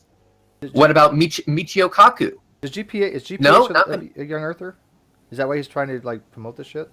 Is he a young earther? Oh jeez. No, he literally states that the 13.7 million euro or 13.7 billion year old figure proves 6-day creation. Like that was literally his statement. He is a younger creationist. I guess, but what he's using is he's using number, like he's literally the math is, I guess, somehow fudgeable enough that he's using a literal 6 days to say that time somehow got stretched enough. Bullshit. By the way, GPH, I just had Dr. Ross in here a couple times. He has a PhD in astrophysics too. I'm sure he would tell you exactly what I just said. I've spoken to Krauss before too, and Krauss is one of the bigger PhDs in the field, along with Michio Kaku. I've met both of them, and they would not come to the same conclusions that the people you listed, show up on. Right. If you're gonna look at PhDs in the field, then it would really help if you don't have your view in such a cookie cutter fashion where you're only picking up the PhDs that automatically agree with your bullshit. That's inherently dishonest. Yeah, what you need to do is you need to look at all the PhDs and see what they all say, and then with that figure, come to a reasonable conclusion on what is actually what I should believe in given what they have told me. If most of them don't agree with your bullshit, then it's pretty clear that you should at least withhold belief in that bullshit until more evidence comes forth that proves your bullshit. Because bullshit. The problem is you have to translate astrophysics to asshole physics. I see. Yeah, so basically, I've explained to GPH what it is. Again, I don't know how you get time dilation, which means you shorten, as a form of stretching. Does he know what the word dilated means? I don't know, man. Yeah. I mean, yeah, I went to the optometrist the other day to have my eyes stretched. Oh wait, no, I mean dilated. Ross agrees? No, Ross does not agree with the 7-day thing. No, it's just no. He does not agree with a 6 to 7-day creation. He's an older creationist. Now, yes, there is accelerated expansion of space-time. Dark energy is the cause of that, but that's not your claim. Again, he's mixing all this shit up. Is he at the part where he starts changing his story? Mm-hmm. Yeah, now he's saying, oh, well, we know space-time expands because of acceleration of the universe. Yes. That's not time being undilated or non-dilated or reverse dilated. I don't know what the hell you think is going on. No, you could do another link drop and invite him in here and see how quickly this turns into a disaster. Well, the link is on my... I can't drop the link in the live feed for some reason. You really want to do that? Sure. You really want to do that? He won't come in. I can do it. Well, Steve, you are a glutton for punishment, but I really can't disrespect you about that since I went into a debate with G-Man. So if I said that would make me a big fucking hypocrite, wouldn't it? Yeah, too bad. I couldn't do that for Gus by having a debate with G-Man because Ronnie's a little fucking butthurt prick, Is a little bitch. Yeah, don't worry, I understand. Yeah. Well, he's realizing he's becoming more and more irrelevant. He's projecting. He even said on the last video, Steve's irrelevance or something like that. I'm like, wow, are you projecting? Yeah. Honestly, it's one of those things where G-Man can really just go fuck himself. No one really cares for that dude anymore, and it really doesn't matter how many subs he has. And we all know that those are what I like to call hate subscriptions, where they don't subscribe to you because your material is good. They subscribe to you to see you train wreck yourself. Correct. Yeah. So, if he wants to say, "Oh, I have 9,000 subs," well, good for you. You have 9,000 people who subscribe to you simply because they like how you make yourself fail. That's why people subscribe to my channel. So now he's saying, "Oh, so time is not relative." Whoever said otherwise? Are these people this utterly dishonest that they don't understand people what they're saying, and they take their words and twist it to mean something completely? Oh yeah. Yes. Well, they've had Matt Slick to learn from, so Don't get me started on that guy. But it's so blatant anymore. They're not even trying. Dishonesty. I can't even listen to those people. They're just. I want to take my monitor and throw it across the room when I get done. You know, they're not even putting any effort into hiding their dishonesty anymore, though. No, they're not. The issue you run into is, and it's like I was saying earlier, it's because the book says so. So everything must match the book. And if you come across information that does not match the book, you have to reinterpret it, or the book doesn't say what it says, what you want it to say. Therefore, you don't have a reason to think what you need to think, and you just, the problems just multiply from there. Pro tip: Google time dilation. Mm-hmm. Well, pro tip: learn how to actually read freaking Genesis, like I was saying earlier, and you don't run into these issues. Because I have the understanding that I do of Genesis, I don't have to make the same stupid mistakes these ding-dongs are making. No, you don't.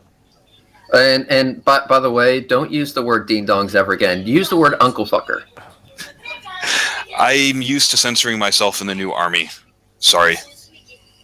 Yes, the new army, you're not allowed to cuss at people, because if you do, mothers write their senators very upset letters. I actually cursed out my chaplain once. That was kind of funny. Okay, fine. So you don't have to use the word uncle fucker. What about queef crouton? Oh, ew! We have a winner.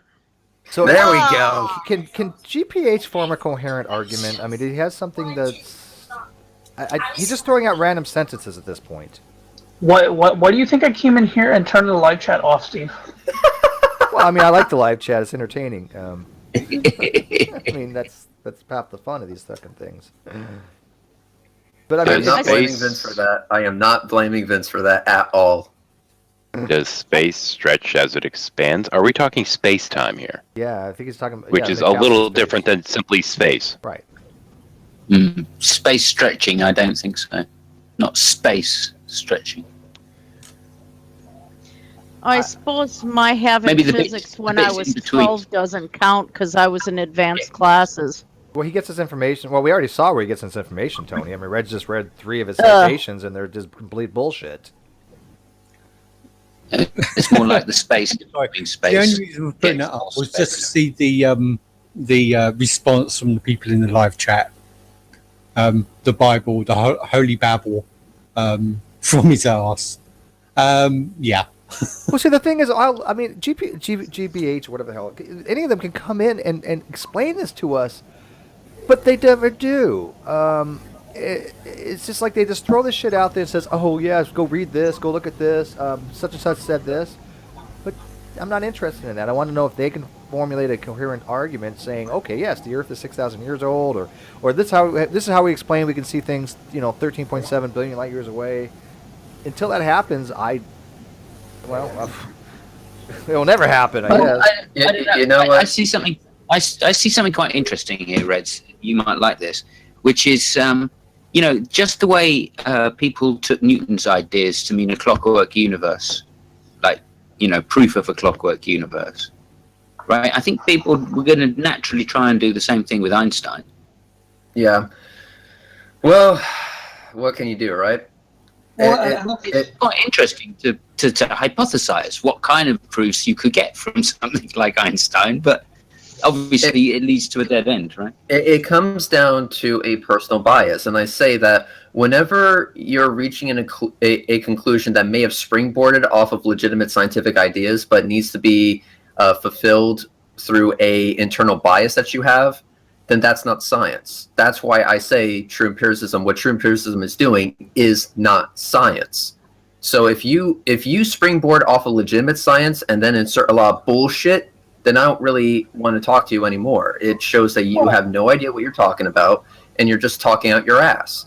And also, Steve, being that this is a live hangout, you can actually take snippets out of the hangout and post them as their own thing on your channel, right? Mm-hmm. Good. You want to do that real quick? I'll say it right now. What like what? Shut the fuck up, and you might hear it. Okay, so just take the snippet out and you can post on your channel, because I am literally about to leave in a moment. Okay.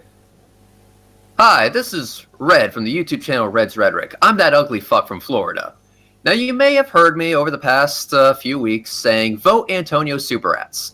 And yes, I still think he should win. However, I also want to be logical about this. Antonio Superass is currently sitting at 242 votes. True Empiricism is sitting at 577 votes. As much as I would like Antonio Superass to, win, it's not as much as I don't want Von Helton to win. So I am asking all of you to change your vote from Antonio Superass, the daytime nighttime guy, sexy, to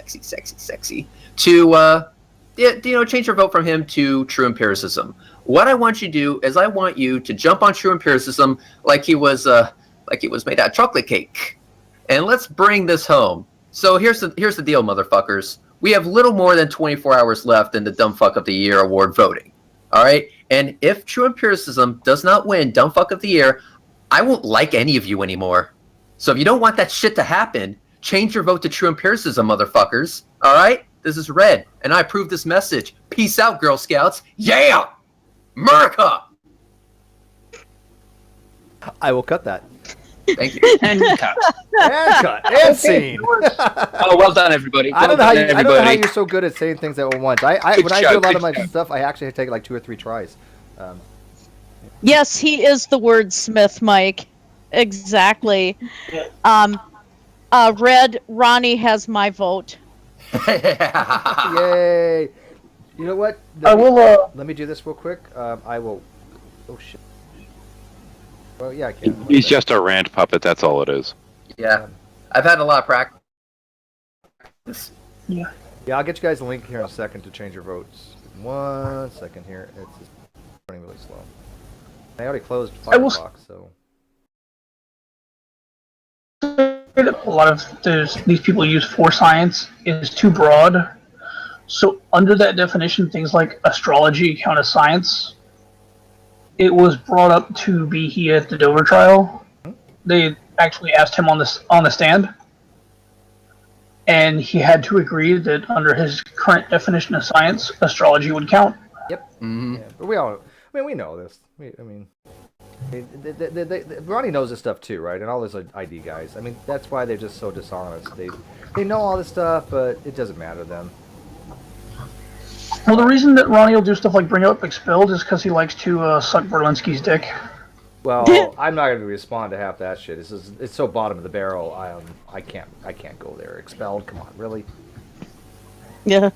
Well, I'm going to log off because I need to actually get a nap in before I go grocery shopping. I've been up since 3 yesterday, so.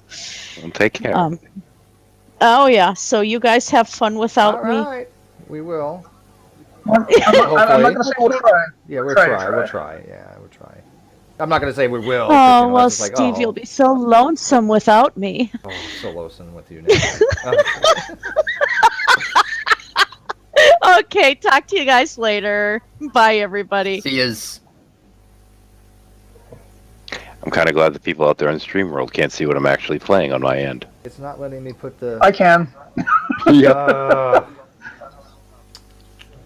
I totally have you whiteboxed. Nice. Can you... can somebody drop... With this manner, drop the link to the Dumb Fuck of the Year? Yeah, I got you covered there. Yeah. Let's see. Boom. Boom, boom. Copy and paste. Yeah, unfortunately, I have to run 2 browsers in order to chat, and it just slows down my system too much at the moment. There's the link in the outside chat as well to vote for Ronnie. There you go. And the Atheist Jew, if you want to come in, the link is on my G+, so... Wait a minute, the link for Ronnie almost spells slut. What? It does. It does. It does. SLU, lowercase x, T, and then D. Yeah, slut's in there. Huh. It's calling them names. So it's even YouTube thinks he's a fucking idiot. Yeah. So and a whore apparently. Blue says he's got an army, and everybody's telling me that he's full of shit. So I think Blue's just trolling. But if anybody knows for sure, let me know. But I don't think Blue has the resources he claims to have. You better not take that threat lightly. You better get in contact with some of your Oh yeah, some people that you've been mentioning. Casey, They have little more than, I think they have like what, 36 hours to get their votes in. yeah, So King Crocoduck is going to be on here in a couple hours, so I'm going to talk to him. And while we're having my party, hopefully he'll make a small little video and put it on his channel. I'm going to try to convince him. So. Yeah, you better, because if he comes in and actually posts it on his channel and has his fans go over and vote True Empiricism, I would say don't give him at this point, Steve, fight dirty. Don't give him the link to the voting video that has all the contenders. Oh, I wasn't going to. Fuck that. Just give him the link that only votes for Ron the Magic Man. Right. I mean, no offense. I mean, I want to promote your videos, but in this particular case, I have to make an exception and just give him that particular one link. Yeah. Yeah, just that particular one. That's all you need, and hopefully we can get. If I pretty much can guarantee if King Crocoduck does that, his vote count would literally go over 1,000. Hopefully. I mean, Ronnie's 100 points up right now, so 100 votes. So, anyways, I'll be back in a second, guys. So continue on. All right. And I just got a Skype message. Yeah, I heard it. Oh, I thought your vibrator was going off. Never mind. No, that was last time. This time it says, Riley is truly the biggest idiot I have ever met. Apparently, I haven't convinced somebody to change their vote. Anthony Riley, he's the guy that thinks the pyramids were a power source, and the flood was actually a thing, and that the Earth is flat. And apparently now wants to argue. So he believes the same shit Arcane does. Pretty much. He's like Arcane, only he lives in Blackpool, but not Blackpool. Yeah, Well, I he think lives the in flood Blackpool, was but also not. a thing. Yeah, but not Blackpool at the same time, and he doesn't know how to map. He doesn't know Google Maps, and he doesn't know what the word comparator means.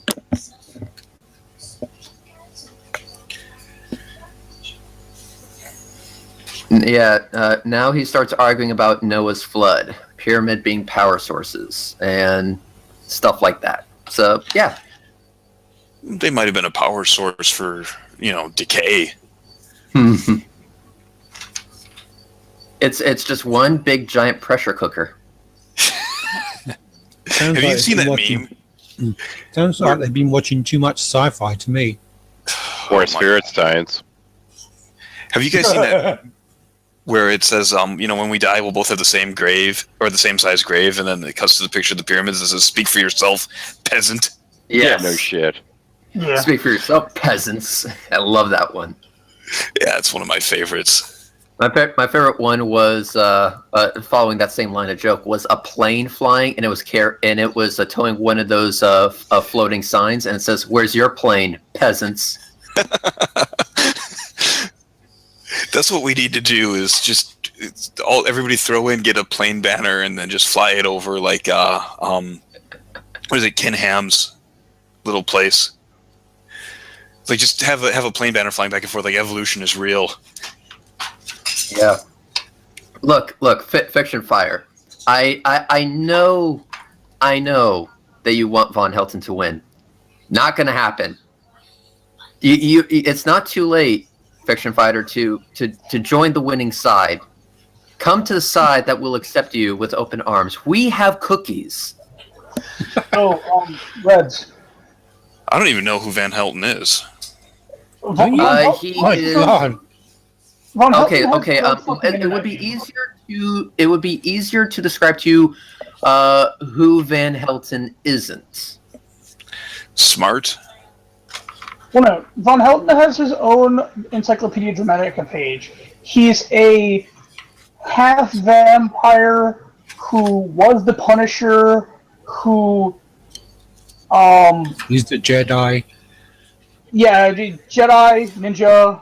I'm out of it for a little while, and everyone gets delusions of grandeur. Stealth fighter designer. The stealth fighter. Well, it was a space superiority fighter that they stole and took the ion drive out of, so that they could then use as the F-117. Also, he stole my design. Apparently. Yeah, the crazy is over 9,000. Bad rat. Oh yeah. Yeah, Von Helton has apparently been everything under the sun, from the Punisher to ninjas to the world's greatest cook and stuff like that. And if you want to see an old picture of him, just Google Karate Kyle. you know what? I really don't want to, but I fear I must. So I'm scared The Karate Kyle meme, honestly, is the picture of Vaughn. I'm not gonna fucking lie to you. Yeah, Karate Kyle. Wait a minute, that's actually Vaughn? Holy shit!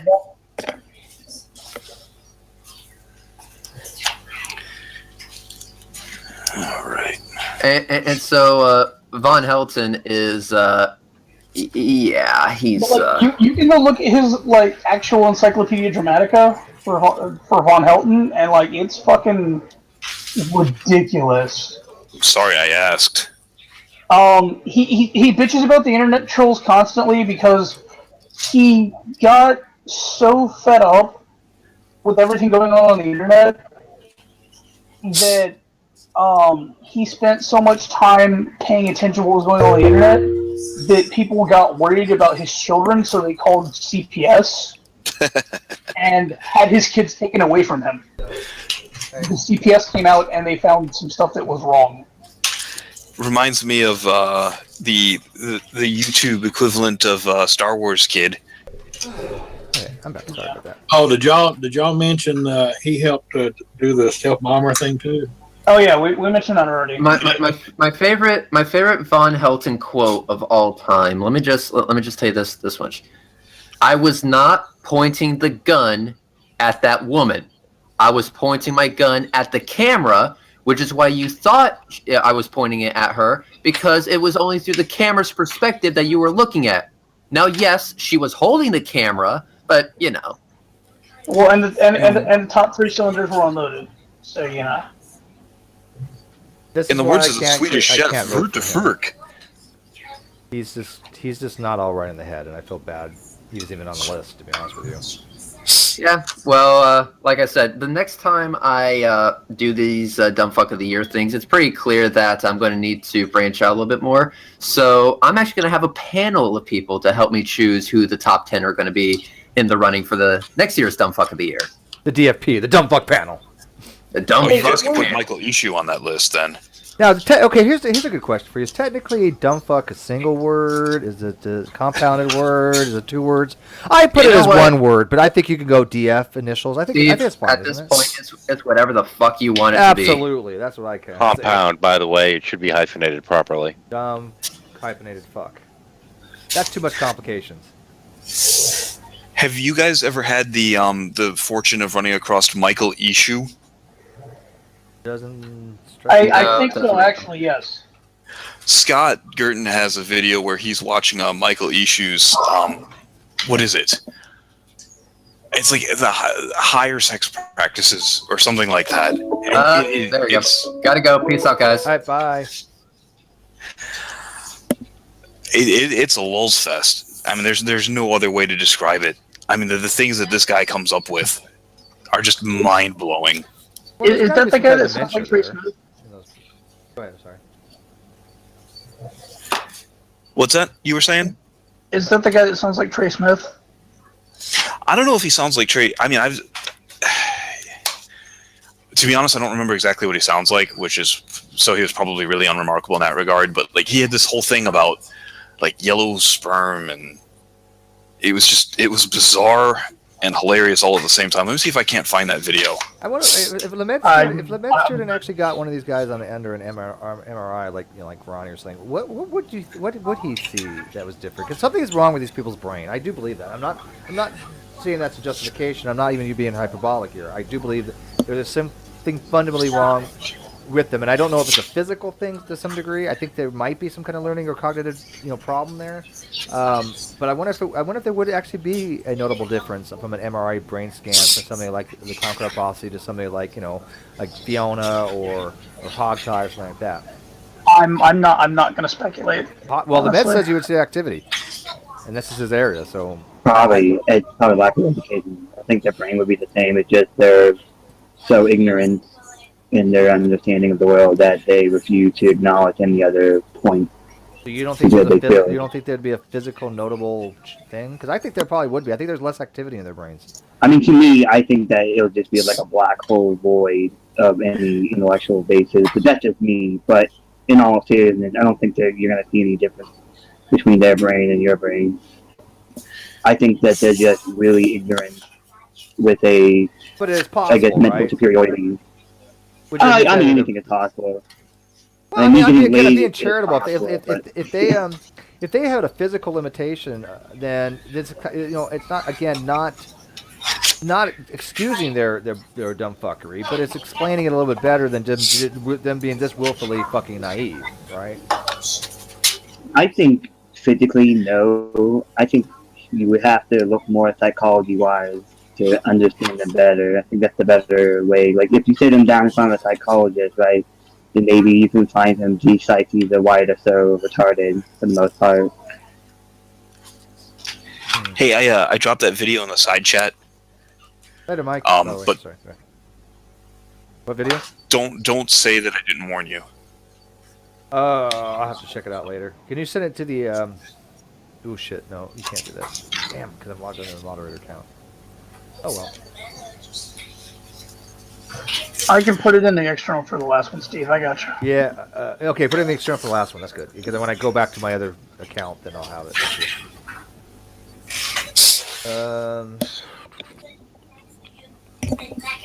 Yeah, Mike's feeling like shit. Sorry, Mike. You'll feel better. So is GPH just, again, throwing shit out there and seeing what sticks rather than actually, like, providing substantial evidence to support any of his bullshittery? Anything? Pretty much, yeah. Yeah. I mean, I don't mind people coming over here and making claims. I don't mind that at all. But, I mean, if you're going to say something, at least back it up. Or at least say, oh, well, you know what? I honestly don't have any evidence for this. I'm fine with that as well. You know? Let's be honest about it. He comes across like Tommy. Yes. Or Spoken. People like that. They'll just throw shit out there and won't back it up. It's a total waste of my fucking and everybody else's time. I could sit there and say, oh, let's say I was a diehard militant anti-theist, mesotheist, atheist, whatever. And I say, you know what? Well, mesotheist would be a theist, but if I say, you know what? Hey, Christian, excuse me, I know for a fact I can prove to you God doesn't exist, and the theist says, okay, go ahead and do it. And I say, no, you know what? All you gotta do is go read this. What the fuck would a theist think? They'd be like, this guy's an idiot. That's what we look at when these guys come over and say this shit, you know? I want some evidence here. You can't handle the evidence.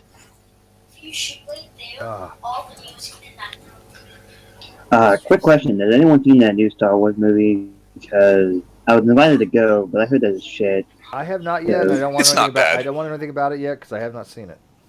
And I heard it I haven't was better seen than it. the last one. I've heard good things. I have heard good things. Yeah, It's not bad. Yeah, that's all I'm asking. Like, is it good? Is it bad? Should I waste my time sitting in the movie theater 2 hours, or should I just don't waste my time? There are some very nice panoramic cuts in the space battle at the end that I think, and some grand shots of the Death Star that I think would be a lot better in the theater. I think that alone makes the theater experience worth it. Just because, like Lord of the Rings, right? They had some big scenery, some big, beautiful, wide-angle shots that you really could only appreciate on a giant screen. I never watched Lord of the Rings, so. I don't know. I'm out of analogies. It's fine. I mean, I have like the classic. I still have like the original Lord of the Rings books from like 1970s and stuff like that, but I never watched the film. Rogue One's worth it. I'll just say that. I'll wait till it comes out on DVD. Like I think yeah, like that's pretty much me. Like I tell, like I can pirate it or just watch it on DVD or buy it. I'll say this because I was really disappointed by the last one, and I went into Rogue One expecting to hate it, and I came out liking it. So. Yeah, that's the thing. Like I'm hearing like conflicted, like, oh yeah, it's just pretty good. It's all right, and then it's garbage. So I'm just not gonna waste my time doing that. And I'm not a very social person, so I'm just gonna wait for it to come on DVD or whatever. Blu-ray actually, to stock DVD. Well, Mark says it's brilliant. Go watch it, AJ. So 9 out of 10 to give it. Fuck you, I'm a Jew. I ain't giving you money. Well, I mean, like I said, if you want to know like things are better in theater, I tend to not go to the theater. I've been there, obviously many times, but I like the comfort of my house. I can stop things. Yeah, if I have a 2-hour movie, it probably takes me like closer to 3 hour to watch, because I have to stand up every so often a lot. Actually, I can't sit for too long, and plus I like milking it, I guess, right? If I'm engrossed by it. Well, I mean, the problem with me is that I only had 2 really good movie experiences, and that was with Titanic when it first came out, and Avatar when they came out. And then every other movie that I went and watched was utter garbage. And I actually fell asleep during a movie called Skyline, which was like some kind of alien invasion film. It was so fucking boring to the point where it put me and several of my family members to sleep in the movie theater. So that's why I'm really hesitant to go to see movies. Did Dash just ask what's the problem with God of the Gaps in the live feed? God of the Gaps is always a fallacious argument. That's what Rez was trying to explain to G-Man the other day. G-Man couldn't get that because he didn't know what a God of the Gaps argument was. He kept on saying, "Oh, Reg is using a God of the Gaps argument," and Reg's like, "No, I'm critiquing your argument because your argument is a God of the Gaps." I like Dash though. I do. Yeah. I mean, on the list of bad people that you could run into on the internet, he's not very high up on that list at all. I just have, and I know it's my own limitation. I just have a very hard time understanding what Dash says because of his accent. That's it. Which is fair. You speak Hebrew. Come on, man. Well, I have a hard time with your accent too, AJ. I mean, your Jewish accent's harsh on my ears. Say L'chaim for me or Hanukkah. L'chaim. There you go. I went into a store the other day. I'm going shopping tonight after my little party thing, and I went into this one store, Winco thing, and I had asked them for challah bread, and they have all the different breads in the world there, and the girl's like, "What's challah bread?" And I'm like, "It's Jewish bread." I've never heard of it. I'm like, "You've never heard of challah bread?" Where do you get it from? I mean, I gotta find a place that has good challah bread. Well, because most people call it challah or challah bread, but it's like, yeah, it's challah, yeah. What do I need? So what do I call it to the Gentiles? I don't call it like Jew bread or Jew Christian bread. white bread. You got Jew bread. I like it. It's one of my favorite breads, but yeah, she had no idea what the hell I was talking about. Just don't go walking in there wearing flat gray clothes and jack boots. That might not go over so well. But I don't want to walk. Yeah, I really want. Hey, you got Jew bread back there? No, I mean I called it what it's supposed to be called, and she just was like, I've never heard of it. I'm like, you have all these different other types of breads, but you don't know one of the most popular breads in the world that eaten by Jewish people. My old lady loves this stuff. Oh, it's good. Like, I'll have a bagel. Mine's pretty good. Hey, I noticed we have people like diminishing in the Hangout, so if people want to come in, it's on the D Plus page, so go find it.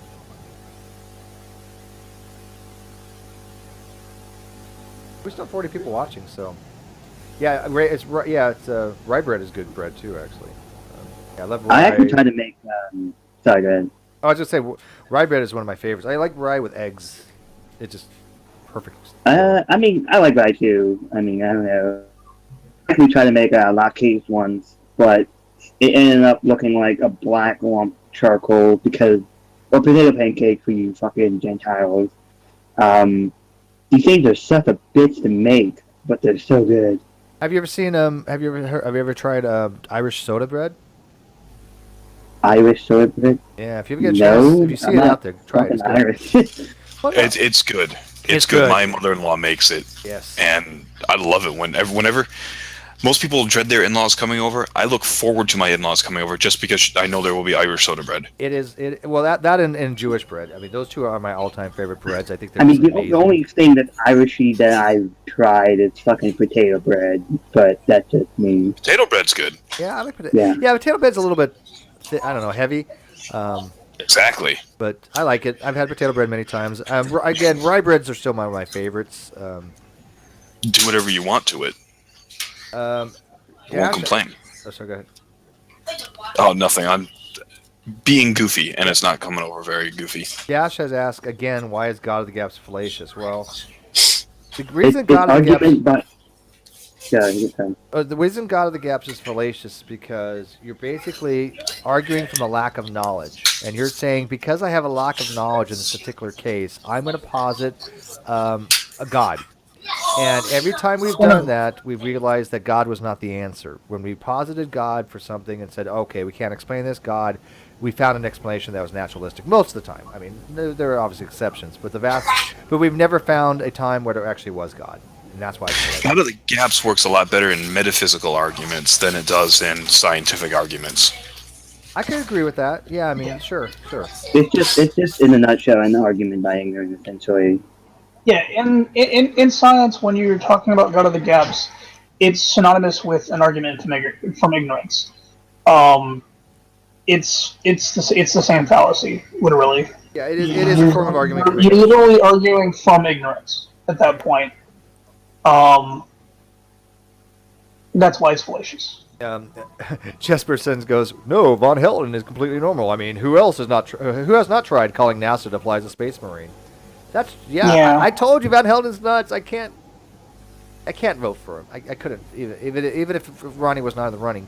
No way in good conscience could I vote for Von Helden. He's just fucking batshit. He once showed me that he's so popular on Twitter by he's like, look, Donald Trump following me and all these people following me, and he screenshotted it, and he was actually following them. They were following him. What an idiot. Yeah, he's like one of those people that got excited. What was that guy named from MySpace? Tom Anderson? Was that his name? His very first friend. Look, I have a new friend. It's Tom Anderson. Yeah, Tom. Everybody was friends with Tom. You know, Tom. You know what? But he unfriended me, the fucker. You got unfriended by Tom? I got unfriended by Tom. Yeah, he didn't like me anymore. No, I'm just kidding. Can you imagine if you actually got unfriended by Tom? You gotta admit, that was brilliant, though. That was brilliant. Yeah. When Google Plus first got started, Tom Anderson had an account going, and he spent a lot of time talking about the mistakes he made with MySpace and why MySpace didn't go well and why it ultimately crashed. And it was some really interesting reading, especially if you were studying social media at the time, like I was. Facebook put a big dent in it too, but it did. Well, and that was one of the big things he talked about is he didn't adapt MySpace to meet the demand that Facebook was filling. Right. How much did he make off that MySpace shit though?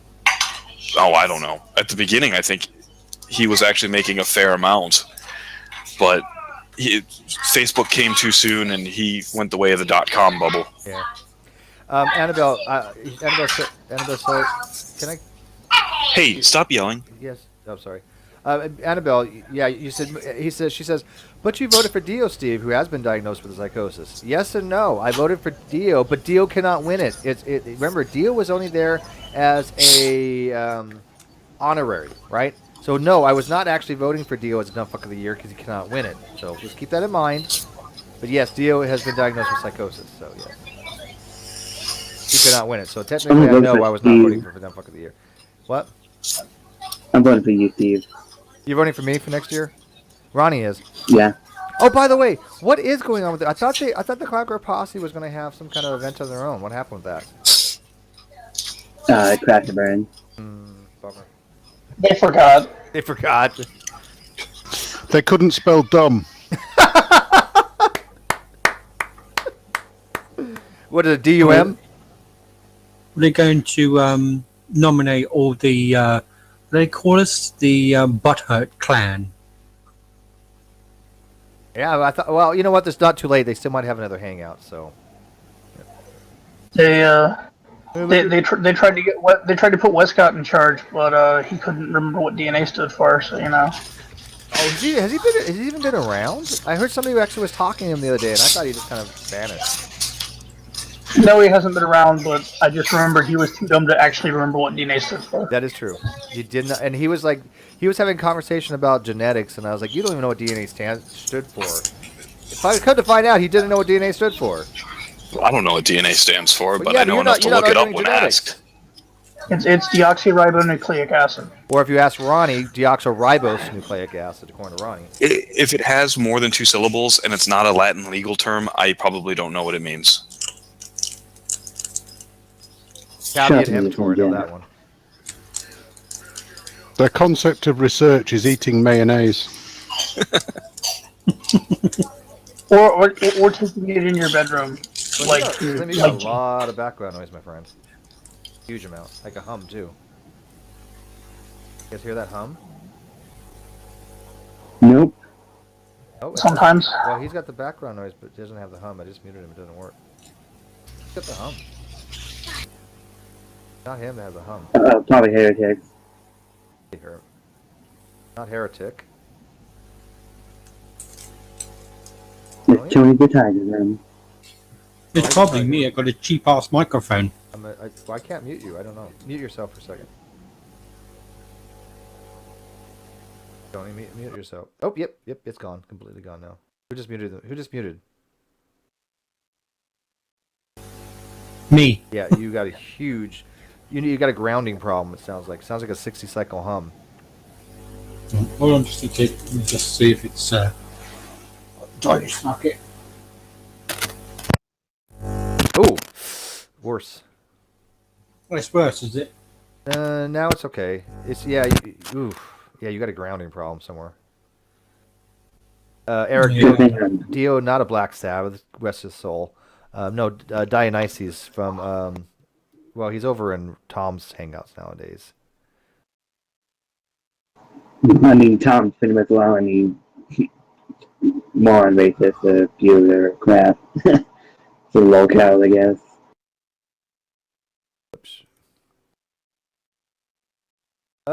Well, I didn't want to keep this open much longer. We got 40 people watching, though, so I feel bad if I shut it down now. But I do have another hangout at 2 o'clock. But I don't think we have enough really to keep it going right now. How long away is 2 o'clock? For me, it is 3 hours. Okie doke. So I'm gonna get things ready in about 2 hours, inviting people. And see who I'm gonna try to invite at least 10 or 15 to begin with, and then see who wants to show up. I mean, it's probably gonna be just like this one. The only difference is it's just the official party. Yeah, Tom, Royal Piss, you're right. Tong's Hangs have become Nadia 2.0, which is what I was trying to stay away from. I did not want my things to be like Nadia's, so... If you do invite me, Steve, I probably won't be able to jump in until later. I just get to work at 5 p.m., which is about, I think that's 2 p.m. Yeah, I'll be just getting to work right around then. Okay, but I'll give you a link so you know what's busy happening. time, but Thanks. Thanks. Okay, you got it. But Steve, Tom's is meant to be Nadia 2.0. I mean, he's even using the same titles to it, so it's just a continuation of the same, and it's meant to be. As far as I can No, tell. I'm not faulting that. I know it is. But I didn't want mine to be like that, right? Yeah. Well, you can always go into All Fours Glory Alone's chat room. Ooh, All Fours Glory. Yeah. I've heard of that name, but I don't think I've been in there. It's an experience.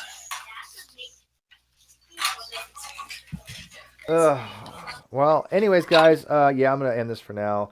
You guys in Britain, it starts this. I'll be back at 10 o'clock tonight, your time, not my time. My time is gonna be 3 hours from now, 2 o'clock. So Boil Piss and Annabelle, go eat, for the next couple hours. What was I gonna say? Anyways, I got my point across. Oh, can I mute real quick? I can hear kids yelling.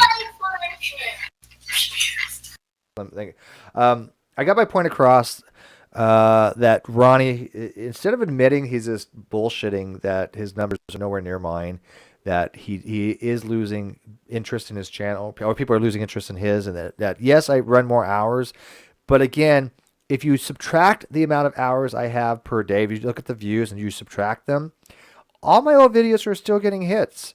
That's why I'm getting about 800 some odd views a day or 500 views a day, whatever it is. It's not just one video. It's a lot of videos that people still watch. So I proved my point.